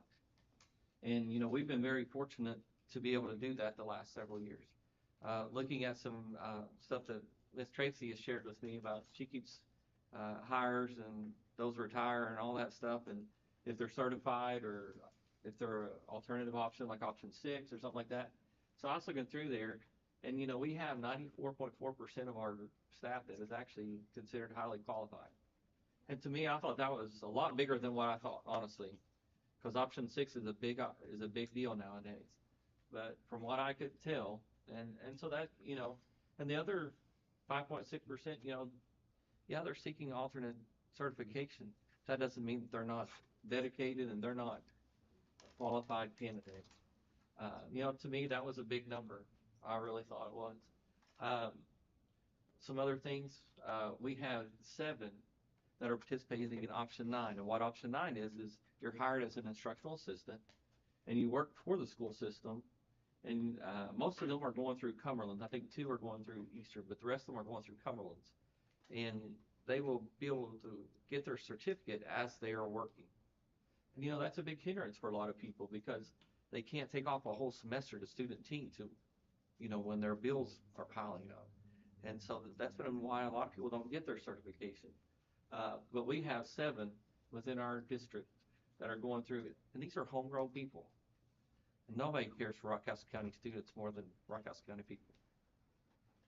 And that's one thing that, and so, that is 7 people that within the next 2 years, they've completed their first year and they're all still in. That was a big plus. And so, but, 2 more years, we're going to have people that have already been in the classroom.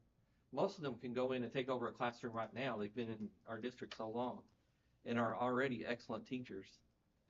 But they're going to be able to walk in, and hopefully we have positions for them so we can keep them here rather than them going out and showing how great Rockcastle County is to other people.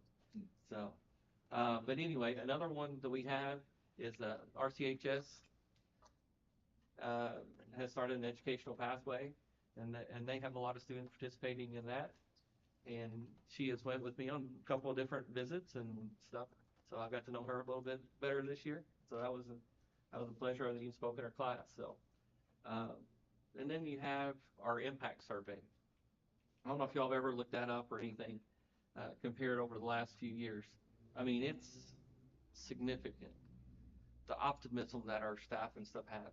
I know we just went through COVID, and that was a horrible time in education history, but people are now back in getting in a rhythm, I guess you could say, but they're ready to teach. They're ready for kids to excel, and they're getting back into motion. So the categories, you can look through that.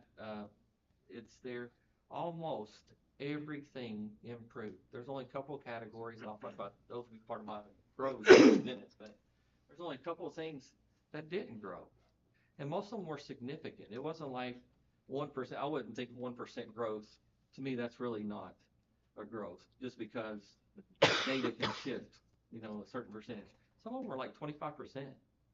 I mean, that's a big deal. That's a big difference, especially when you're looking at optimism, looking forward to the future, excited about coming to work, those types of things. So, but anyway, it's a big difference. If you want to click on that sometime, look at it.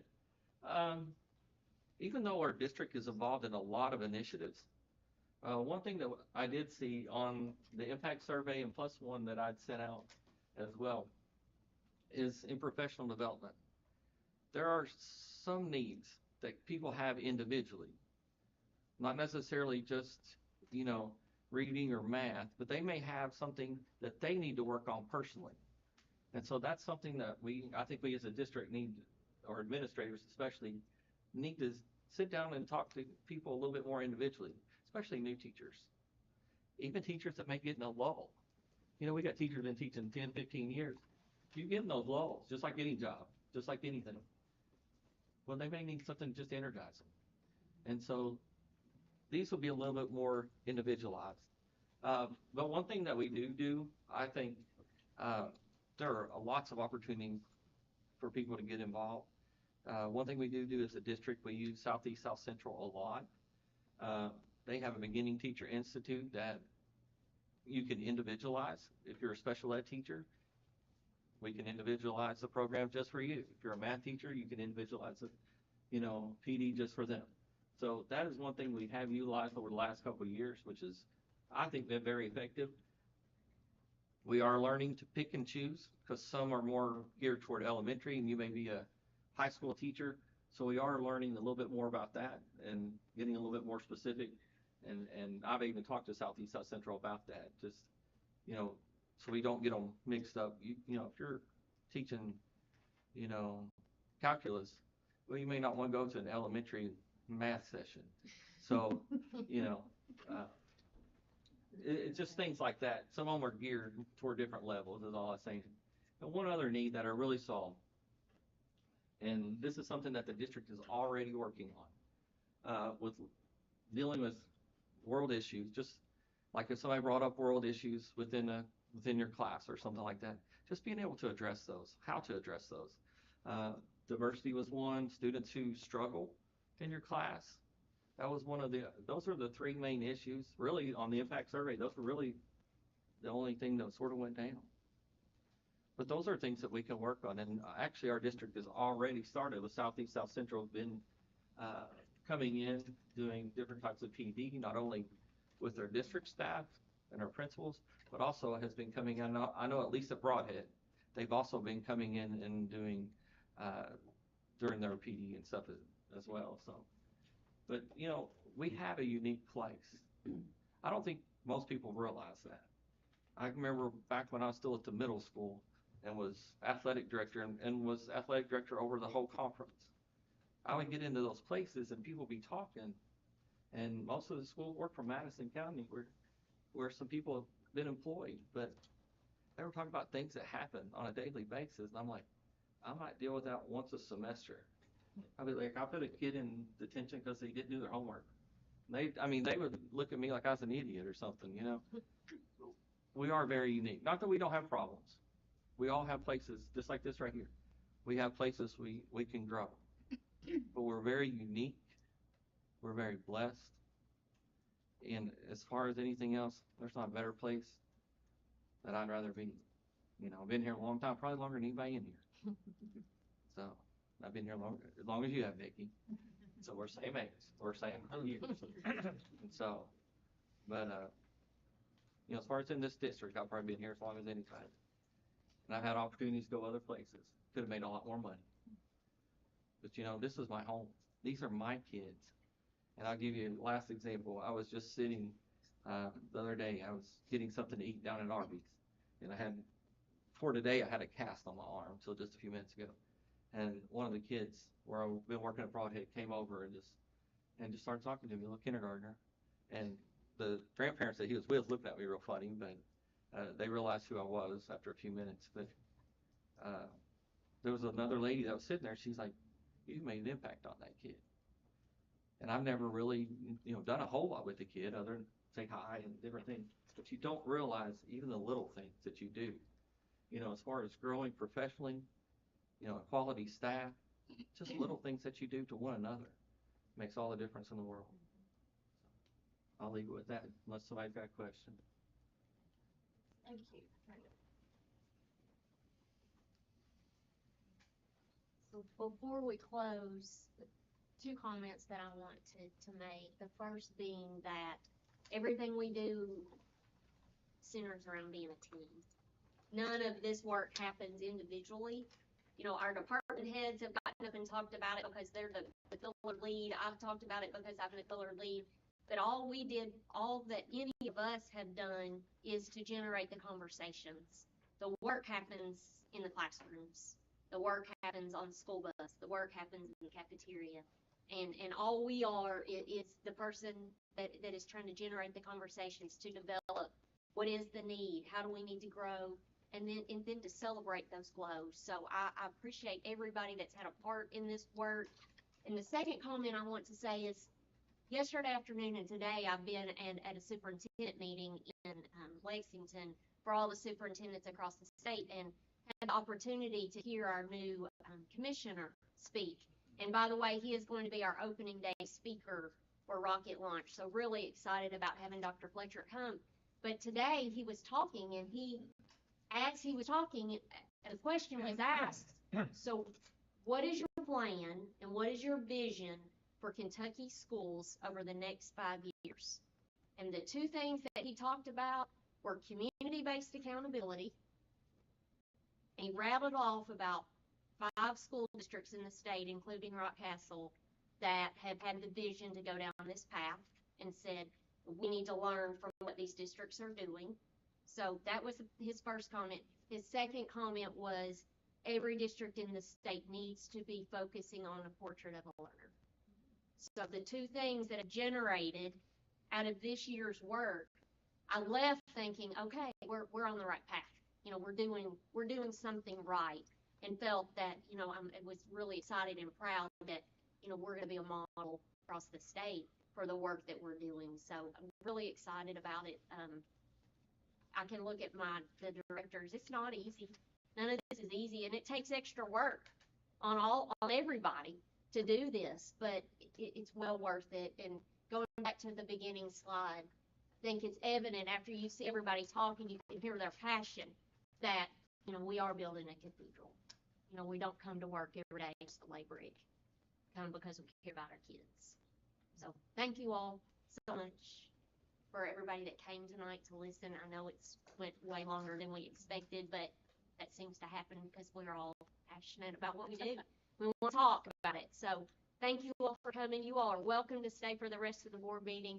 If you want to hear anything about the middle school, Deco is going to do a quick presentation. So if you're interested in that, you're welcome to stay. We got a few middle school people here, but otherwise, thank you all so much for coming.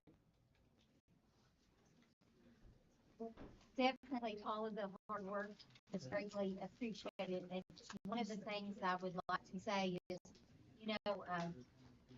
great minds get together and we can talk, plan, and prepare, but it's the implementation of those efforts that is going to make the big changes in our kids' lives, and I look forward to that. So thank you so much.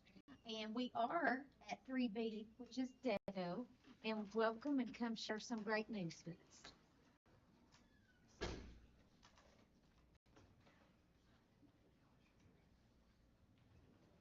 Okay, it's great to be here. Happy. We always enjoy being in Rockcastle County. But I do have to admit I miscalculated. We attend school board meetings on a professional level, and we stereotyped what a summer meeting might be like. And we didn't quite picture this. So I apologize. I should have suited up and fit the part. I thought, man, sunglasses and no tie kind of day. This is going to be a light meeting. So I apologize. I've let you down. But if I may, I'm not approved to be a pillar yet, but I do have a glow and a grow. We would like to say, again, we're Deco Architects. I'm Derek Phillips. This is Chris Phillips. No relation. We just thought you got some Phillipses. We got some Phillipses. We'll do the Great name. It's a solid name. I believe in it. But we are blessed to be your architect. We've done several projects with you all and helped with your master planning, and we're working on the pavement jobs. But most importantly, we've been blessed with the middle school project. And when we say that, I sincerely mean it. We feel like we are blessed to be here. And so that leads into my glow for you all, is that we try to approach you all in good faith. Sometimes it's reciprocated in general and by your client base. It's always reciprocated here, and we just sincerely appreciate it. It's easy to say when you don't have problems, but we have had a problem or two, and I know what you all are like in battle when we're battling together, and it's beautiful to work with you all, and we are sincerely grateful for your partnership. I didn't know I'd get a lecture on Christopher Wren today. No, I appreciated that. And the other thing you all do that is inspiring, a couple things that Dr. Ballinger touched on was core values, mission, and vision. And that's something we're working on with ourselves, because we say, well, we're a third party, doing architecture work, and we say, well, we love to do architecture. We're going to stand behind our work, and we have a heart for public schools. And that's what we do. But no one knows that if you don't talk about it, and if you don't write it down, and if you don't work toward practical goals. So some of the things you all do are inspiring. Even the little preamble that you do at the beginning of your meetings, that's really rare. Again, I go to a lot of meetings. There's a lot of catching people by surprise and a lot of that stuff. And I appreciate that you all say that out loud, and then you actually kind of live that out. It's amazing. So there's a little glow and a grow. This is dangerous. But if I may, I have four boys. I have a 10-year-old, age 6, and my youngest is 4. And they like reptiles, and they like all the kind of little things that little boys should like, I guess. So Godzilla has gotten more prominent in the media lately. So our family has gone hard, and we are into Godzilla. So we've watched the Japanese one. We went to the theater. Yeah, they brought it to Somerset actually, but we watched the subtitled. I had a 4-year-old trying his best, and we were trying to read the subtitles. I thought it was, good culture form. And then the American Godzilla came out, and it was Godzilla versus Kong, but in this movie they're working together. There's a lot of lessons learned in this movie, and my boys, they loved it. But in the movie, and not to spoil it for anybody who hasn't seen it yet, there is an evil monkey living down deep in the earth. And King Kong takes it upon himself to go down and defeat this monkey. But he learns that he can't. So he goes down in the hole, he gets whipped by the evil monkey, has to come back out, and he learns, I need to work with others. So he teams up with Godzilla. He also learns, I need a giant mechanical arm. So they fit him up with a mechanical arm, and they all go work together and whip the evil monkey. And I've been inspired when I saw that you unified as a district, hit up Mr. Phillips with his own mechanical arm, because I feel that now you all can take on anything. And whatever evil monkey is pulling down Rockcastle County Will not win. will not win. You have it under control. So a little glow, a little grow. All right, without further ado, we are back to talk about the middle school, because this puppy is wrapping up and is going back out to bid, and we are thrilled to be here. So there will not be earth-shattering images. This is going to look very familiar, because it's very familiar to what we've presented in the past. We've just grinded on it, worked on it at a very minuscule level to really get in and make sure that the systems are engineered to our current needs, and that we have a better chance of hitting budget. But by and large, it is the same vision that we've had in the past, and we're excited to be a step closer to delivering it. So we're not going to linger really hard on these slides. We're going to kind of breeze through them unless you feel differently and you want to talk. But number one, that is our middle school. That is the existing site plan. So if you'll kind of pay attention as the slides pass, you'll notice that footprint evolves. So you notice right now there's a nice parking lot between that middle school and the athletic fields. And then, of course, the slides weren't backed up like I thought, so that's okay. This is a program study of all the classrooms and everything that will be picked up within the program. This is all familiar, similar as last time. So this all meets the KDE spec and has already been approved by KDE. So KDE knows what you're building and has approved it. And when it all comes together, looks something like this. So you'll notice kind of that white mass on the left is your existing gymnasium. To the left of that in orange is your new gymnasium, which will also double as an auditorium.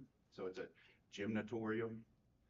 South of that, kind of in the cyan and some of the purples and the pinks that you see, that's an administration wing. And to the right, the red, that's more of your kind of welcoming administration wing, and that'll be your main entrance between those two in arms of the building. The kind of purple above that's library, green above that is the cafeteria. So it's an open concept, kind of social cafeteria that has some views to the other white mass, which is the exterior courtyard space. So there's a lot of opportunities for the library and the cafeteria to interact with some outdoor spaces that are controlled and, behind gates and, again, very controlled. So blues in general are classrooms. So they're in general kind of pods of 3s and 4s, the darker blues being labs, the lighter blues being general classrooms. And then this is the basement, so you're aware of that site, how it kind of falls down toward the athletic field. So we're leveraging the site in our favor and picking up a walkout basement on that lower side to maximize the site. So this is the more evolved new site plan. You'll notice that the building as a mass has shifted to the right, and we've ate up that parking lot that used to exist, but we've replaced it with a new one on the left-hand side. So we will come back and present more formally about phases, but in general, the phasing is that we're going to start on the right-hand side and work back toward the building, and kind of on the east side and the north side, will be what phase one entails. So just another look at the site plan. You'll notice the road there, so you see the little white arrows kind of moving about. Now we are going to defer to Ken on the final transportation, how they navigate this site. We just want to give them the best site that we're capable of designing and providing. And the big ticket here is the new road in the back and a new ingress that has been negotiated with the state to help improve the congestion there of cars coming in and out. So there in the past has been talks about maybe we could have a bigger road that kind of circles above the bus garage, and we've backed off from a lot of those talks because this we feel is the most efficient way to process vehicles on the site. Now it does come at a bit of an expense. We could save a little money if we were to string the road around the site, but it really would hamper you in the future from developing the site further. So we feel like it's worth the investment to cut the grade. We've got to cut some rock down. We've got to do some work, but to get that road the way it's drawn, we feel will be a worthwhile investment. So this is a zoom in of that courtyard area. So you remember what we called the bus tunnel, but a gated area where vehicles can go through the building to get to that back road. But it'll be a controlled process with a gate. So you see gates at number 1, and it's all buffered from the students with retaining walls and the like. So really like it. In the main front entry, so for fire egress purposes and for general egress, when you dismiss to buses or whatever, you really need 4 double doors across that front. But for day-to-day purposes, we really want to control entry. So we try to highlight that. We try to hide the exit doors as best possible so that they don't draw a whole lot of attention, and then highlight the entry door in red to really pull people in and make it clear this is where you enter. Now we can't guarantee that. We understand you will still have people go to the locked doors and sit and bang on them, but we've done our part as best we know how. This shows the vehicle queuing to go through into the bus tunnel. And you'll notice some other red cues to kind of draw people toward what will become your admissions gate for football games. So one time we bought a nice plotter. It's a wide format printer. And when they were training us on how to use the printer, the whole machine is like a charcoal gray, but anything that you're supposed to interact with is highlighted in blue. So it was a similar concept that we used here, is that we use neutrals on the building in general, but if we wanted the public to interact with it, or if we wanted to draw focus towards something, we splash some red on it. So big view. And then the other thing we wanted to accomplish with red was to just put this ominous feeling of doom toward your visitors section. And so we really went pretty hard with red on that side of the building. This shows the courtyard. So again, out of plane here, you can't see it, but to the right, are storefronts that enter into the library and storefronts that enter into the cafeteria. So this gives the school some ability to have outdoor program as they select. And this should be the first impression of someone entering the building for the first time. To the left, again, you have some administration offices. The SRO has a good opportunity to observe who's entering and what's going on in the building, but we feel like it's pretty subtle. And then straight forward, you have access to the library, and we feel like it's a great, strong first impression for someone entering the building. This is a typical classroom. So we've tried to pick up some of the motif down on the floor and just give it a little bit of oomph, but a little more restrained in these rooms. Science classroom, agriculture. The general shot of the hallway. The band room. So here we're going for a more vaulted space. but we're also trying to control acoustics within reason within this space too. So you'll see that we have some acoustic treatment on the ceiling. Cafeteria, we were pretty proud of this. So that glass to the left again exits outside, and it's more, you can see it's an open concept cafeteria, but there's, you know, a lot of opportunity. There are some recessed, more like cavernous spaces in the background of the shot. And then Chris says this is his favorite, and we'll let him have it. I like it too. This is the library. We have, you know, it's a dynamic space. The whole concept of a library is being reinvented right now. We're all trying to figure out exactly where it lands, but it's more, books are still prominent. They're a huge part of what we're doing, but we're also under a certain amount of pressure to get technology and dynamic spaces and those types of things in there. So we've tried to make a dynamic space that with a lot of options for seating. There's some quiet, kind of private reading areas in the back. We call that the data mine. So we feel like it's a dynamic, interesting space that should serve you well. This is a gymnasium lobby, so there is a dedicated athletics entrance. And it's sandwiched between your existing gymnasium and then your new gymatorium. And there is your new gymnasium. And there's your existing gymnasium. And there's the Grandmaster shot of everything from outside. So on this left-hand side, you're seeing the new gym. To just right of that, you'll see the existing gym kind of sandwiched back in behind there, and that's the new athletics entrance that's glowing. And then in closing, we thought it would be best to offer you an update of what has changed since the last time we sought your approval on the design. So conditions in which we are reacting to have evolved over the course of the last year, most notably being the natural gas being brought to town. So when we initially designed, it was, we're really confident there's natural gas coming. We're not quite sure when it's coming, and we're not able to nail that date down. So we addressed that with putting a very dynamic system into the building that could be retrofitted to accept gas in the future. This ended up being one of the biggest cost issues during the bidding process.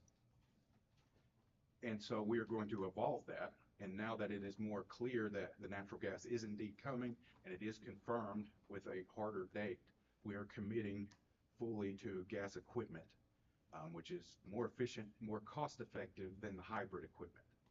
So we have overhauled the HVAC design completely. So that's not very fun to present. But there's been a lot of work done behind the scenes, and CMTA deserves, you know, all of that credit. But the HVAC system has been completely re-engineered versus last time. The existing gymnasium restrooms will be fitted up with full height added privacy restroom partitions. So that space just has evolved a little bit because the requirements for that space are different now that it's going to be used by students versus when it was used for the public in the way it previously was used. So we've revisited those restrooms. Additional documentation will be provided to help with the right-of-way work. So we've been working with the Department of Transportation, and AGE and Doug Gooch and his folks deserve most of this credit, and Trent. But that work has become more clear of how we can negotiate with the state to work through right-of-way issues. The alternate road design behind the school has been removed as this space will be used for future growth. And the gymnatorium has been moved from deductive alternate to additive alternate so that the actual cost can be realized. So that's more of a strategic thing for the bidding process. Any adjustments needed to get the full building permit have been included.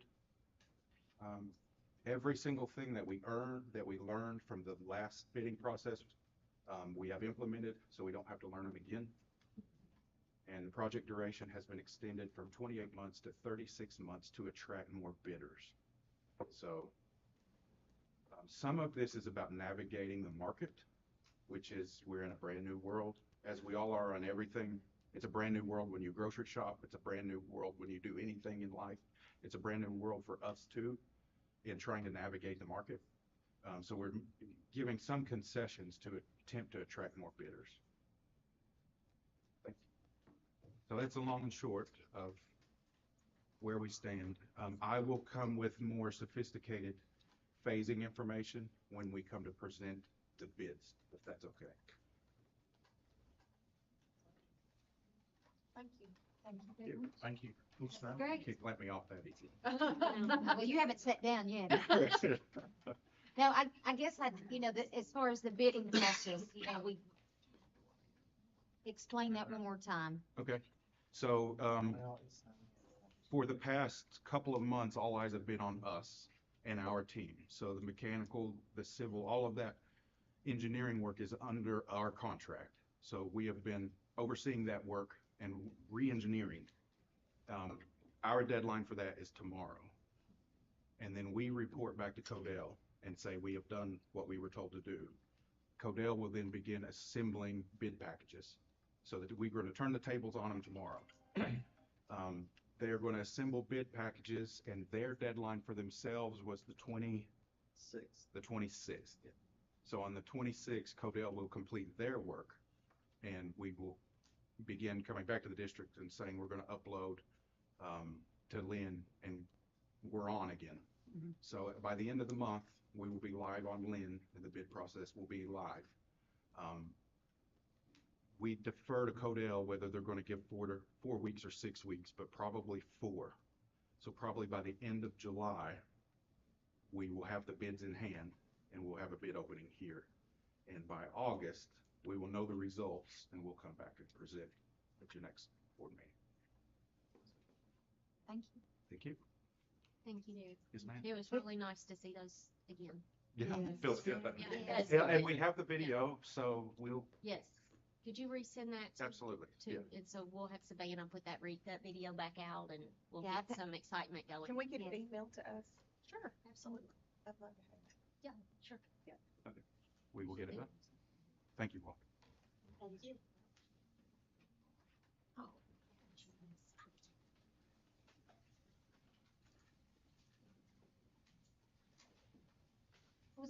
It's a great day to be a Rocket. You're welcome to move to Rockcastle too, We're You dirty have- Wayne County. You have 4 boys. Poor boy. Yeah, we would love to recruit you. And listen, I guarantee you by the end of the year, your little boy could read those subtitles. Thank you all so much. We appreciate it. Item 4 is public comment. I think we probably had a lot of public comment tonight, so, next we have, we got 2 more pictures. Oh, sorry, I'm already. Oh, okay. Our computer lost. Item 5 is our operations and actions, and we had the amendment of 5P. Ms. Jenny, do you want to say anything about that before we? Yes, the state has initiated an extension process for ARP ESSER funds. We anticipate that the only thing we will have on that extension is our buses that are scheduled to be delivered sometime in the next year. So we, yeah, not soon enough, but in order for us to utilize our designated ESSER funds, we will need to put those buses on this extension process to ensure that we allow enough time for them to be delivered, for us to pay for them and move forward. The state's just going through a process, and we need the board to approve the assurances that we are going to follow their processes. No question about that. I need a motion to approve operations and actions. So moved. Second. All in favor? Item 6A, review and approve a monthly financial report. Ms. Jenny, I did not see anything very surprising to me, but. No, other than we're tracking toward the end of the school year. Our team is working diligently on 3 payrolls that will go out during the month of June. Our cash balance is sufficient to cover those payrolls, which is very, very important when you get to the month of June. So everything is in order and ready to, work toward closing the year and, everything is right on track. Thank you, Ms. Jenny. Any questions?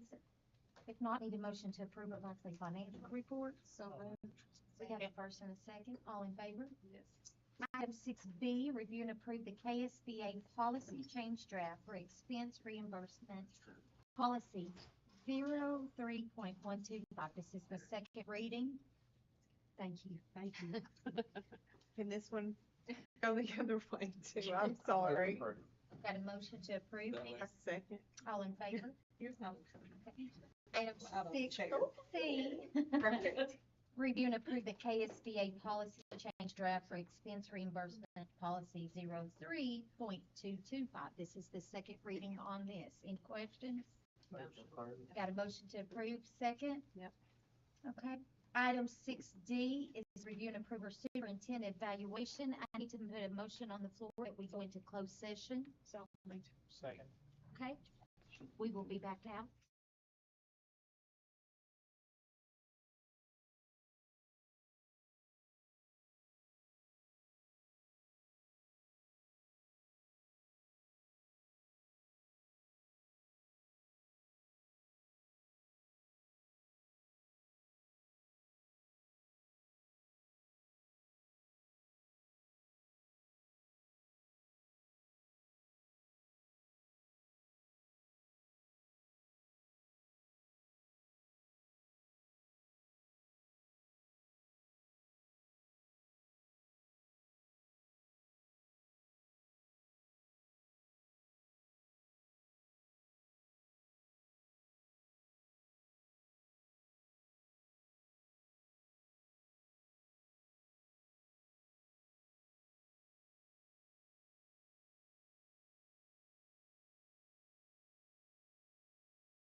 Need a motion for us to get back in the open session? So moved. Okay. Need a second? All in favor? Yes. Okay, so, we've been here a long time, not because we were back there talking a lot about carrot, no, I'm joking, we were. I'm gonna make this as very short and sweet. I would find it very hard to ever find anybody else that does the exemplary job that you did, Dr. Ballinger.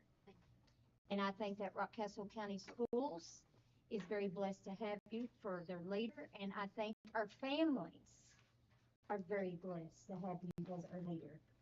And I could, just like I was telling you, it's very hard to grade an A student.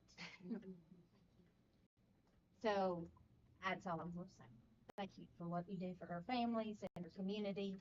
And, you know, you have set the bar at a new level, not only for Rockcastle County, but I think you've set the bar at a new level across the state of Kentucky.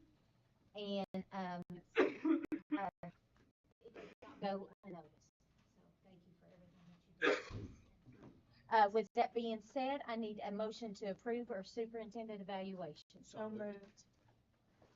All in Yes. favor? Sorry. Okay. Item 6E is review and approve the KSBA policy and procedure updates for the 24-25. This is the first reading. There's a few new updates in there. I believe that we've had discussion on those, and we are all in favor of those updates, but I do need a motion to approve those. Second. All in favor? Item 6F, review and approve the superintendent contract amendment. This is just the amendment of Dr. Ballinger's contract that has the policy in place for hers also. So I need a motion to approve that. So moved. Second. All in favor?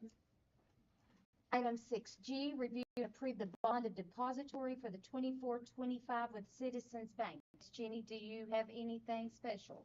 This is an annual, approval. Citizens Bank has provided the updated, agreement and for your approval. With that being said, I need a motion. Second. All in favor? Item 6H, review and approve the bond and depository for the 24-25 with Community Trust. Same protocol, no changes. Move to approve. All in Second. favor? Item 6I, boy, we can get fast when we want to. can't we? These are probably the most important. 4 hours things. later. Review and approve the salary schedule. Any questions concerning salary schedule? So Motion. moved. Okay, second? Yeah. All right, all in favor? Okay, review and approve the crisis procedure guide for the 24-25. Mr. Rippert, no surprises there? No, do you want me to read the whole thing to you tonight? We will do that at a future working session, if that's okay. No changes at all. Okay. Need a motion to approve? Second. Okay, same thing for the district code of acceptable behavior and discipline for the 24-25. No- Two things I'd like to mention Okay, real sure. quick. One is parent notes at the high school. It's always been 4. We're gonna move that to 6. That way that'll be in alignment with middle school and elementary school. So we'll have 6 parent notes next year to be consistent with all their schools. So that is one change. And I think that'll just help for consistency with parents. The other is this year, this document is going to primarily be digital. We will have some written copies, but our printing costs have been exorbitant the last couple of years. So this will be digital. It'll be on online registration. Folks will check box that they have read that. They link there. They can look at it if they like. If they request a printed copy, we'll give them to them as well. But outside of those, no other changes. I do have a question. As far as when will online registration for school begin?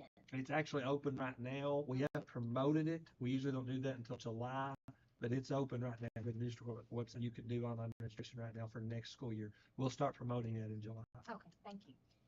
With that being said, need a motion to approve. So moved. Second. All right, all in favor? Review and approve the federal cash request statement of assurance. Ms. Jenny. This is also an annual assurance, and this just gives approval, for myself and, additional submitters, should I not be available to be able to submit a federal cash request to state. Jenny. Any questions? Need a motion? Okay, second. Yes. Item N, review and approve the 24-25. Is it called Houchins or insurance pack, Hutchins? I thought we were on M. No? Did we do letter M already? We have not. Oh, we haven't done them, sorry. I bet we approve it. Review and approve the primary bank of depository services requests for proposal for 24-25. Miss Jenny, sorry about that. We have not, provided the opportunity, for a proposal to be submitted for primary bank of depository services for a number of years. And, we would like to release this invitation for services to be, bid for our primary banking services. We currently have 2 banks of depository, but one is primary. And we would like to release this and just to confirm our interest rates and all the things that we, require as a primary depository.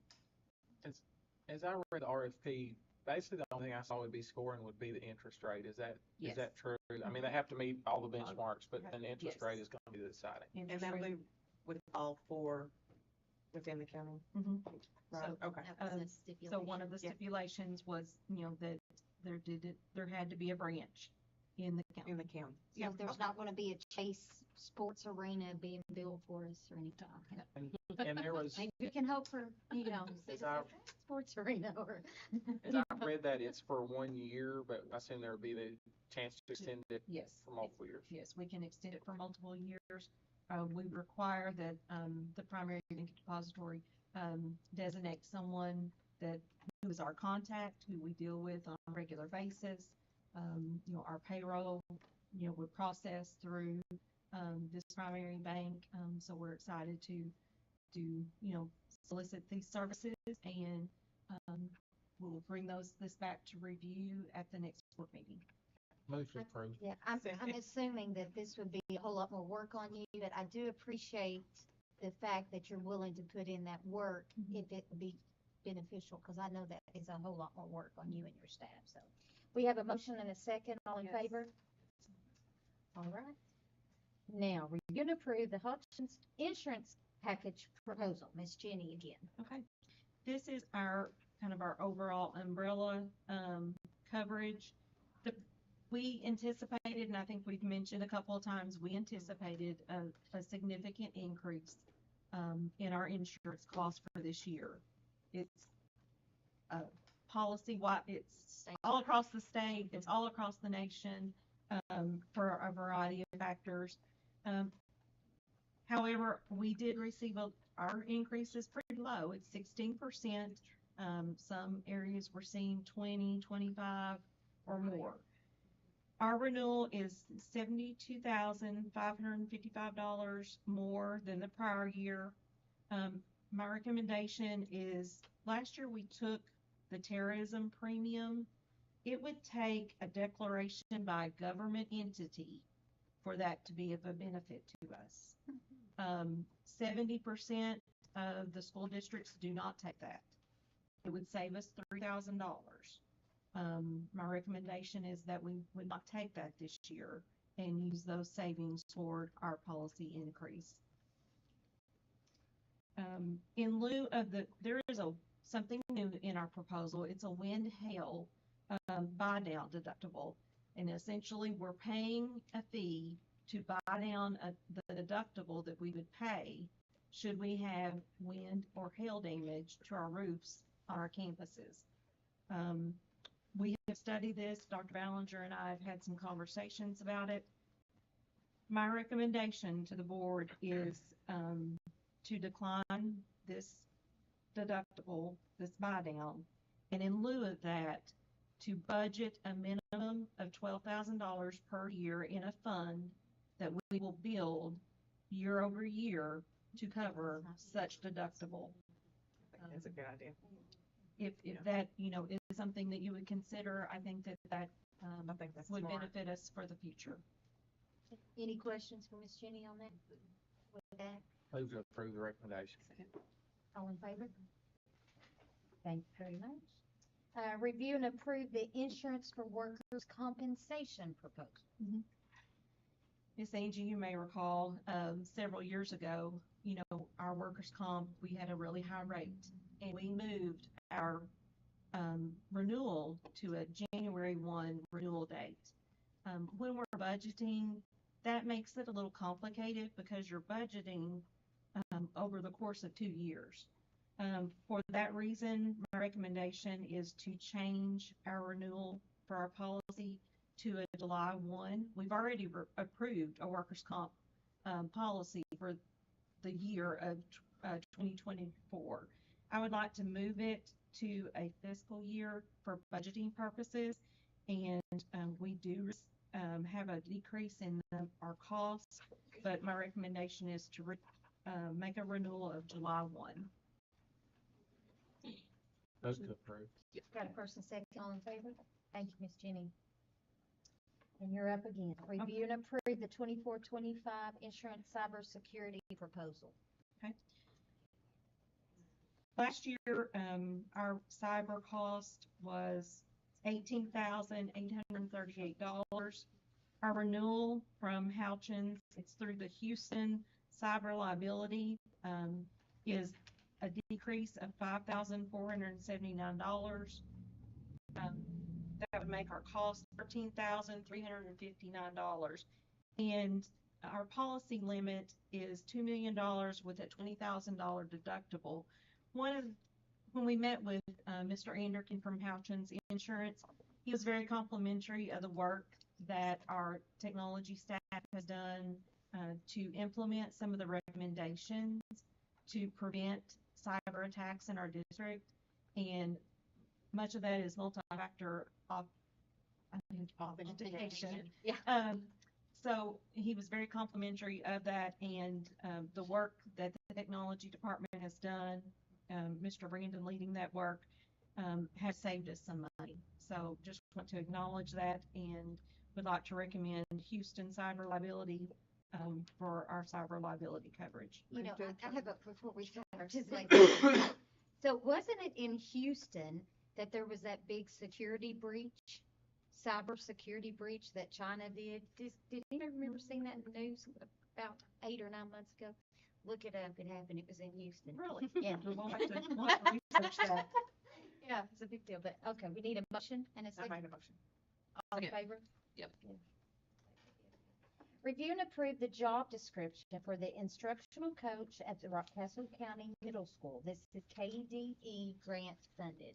Okay, so Rockcastle County Middle School, through the process of being a TSI school, has gone through an instructional audit through KDE.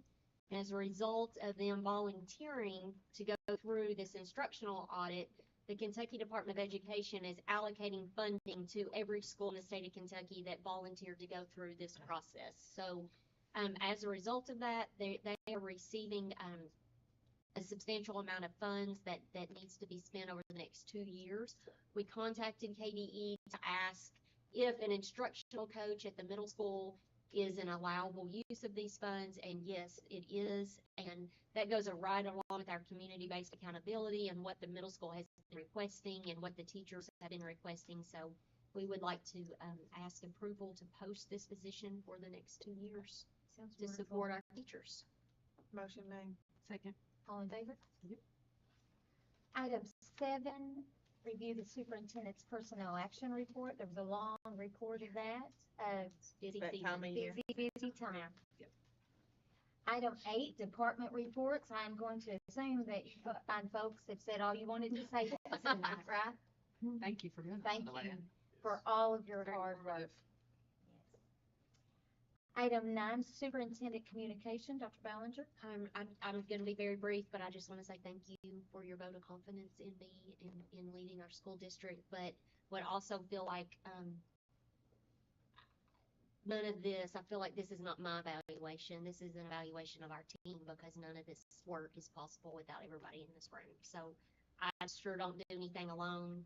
It's a team effort and includes everybody here and our administrators and our teachers and right down to our bus drivers and cooks and janitors. It takes every single one of us working together to have any kind of achievement. So while I'm very, very appreciative, I'm not worthy of any of this because this is a team effort. And so I want to publicly thank you all for supporting me and the work that you all do every day. And it's a good team, and it's a good culture, and it's a good feel to know that you've got all these people that are just such hard workers, and I appreciate all of you all. So thank you. You're building a beautiful cathedral. Yes, we are. We're working hard. I paid attention. Board comments, Matt? Thank you all. You don't have anything? I'll take yours. I said thank you all.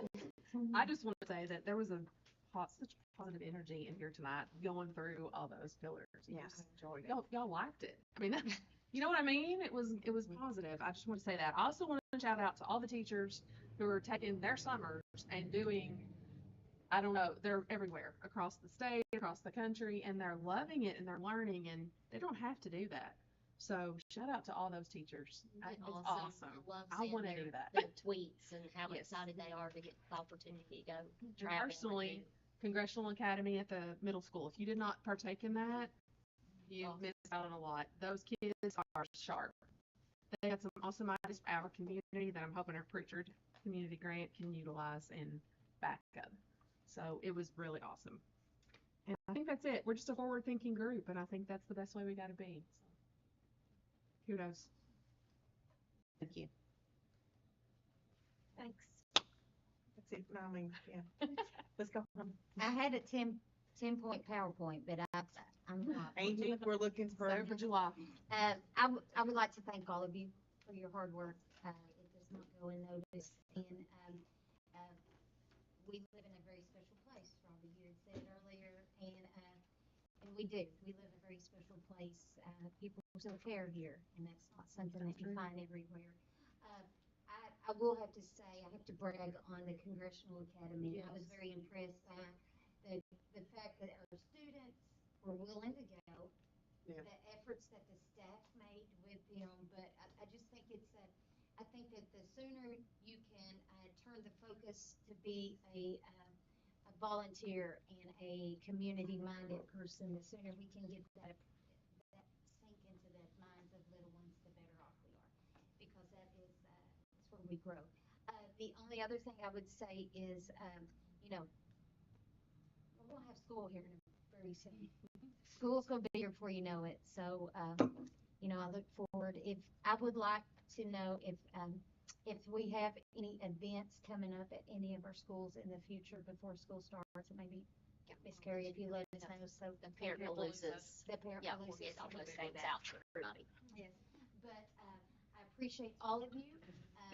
Thank you very much for spending your late night with us. I would like to say I really wish that as a board that we had more resources at our fingertips so that we could show in monetary ways how much you all are appreciated. That is not something that we have an abundance of, but not just you, but all of our staff in our schools. The fact that you go to work every day and you put a smile on your face and you do what's best for kids, it is something that these kids will always remember. So I really do appreciate your hard work. And nothing else, I'm going to ask for a motion to. I'll make that motion. Second. Everybody have a good night.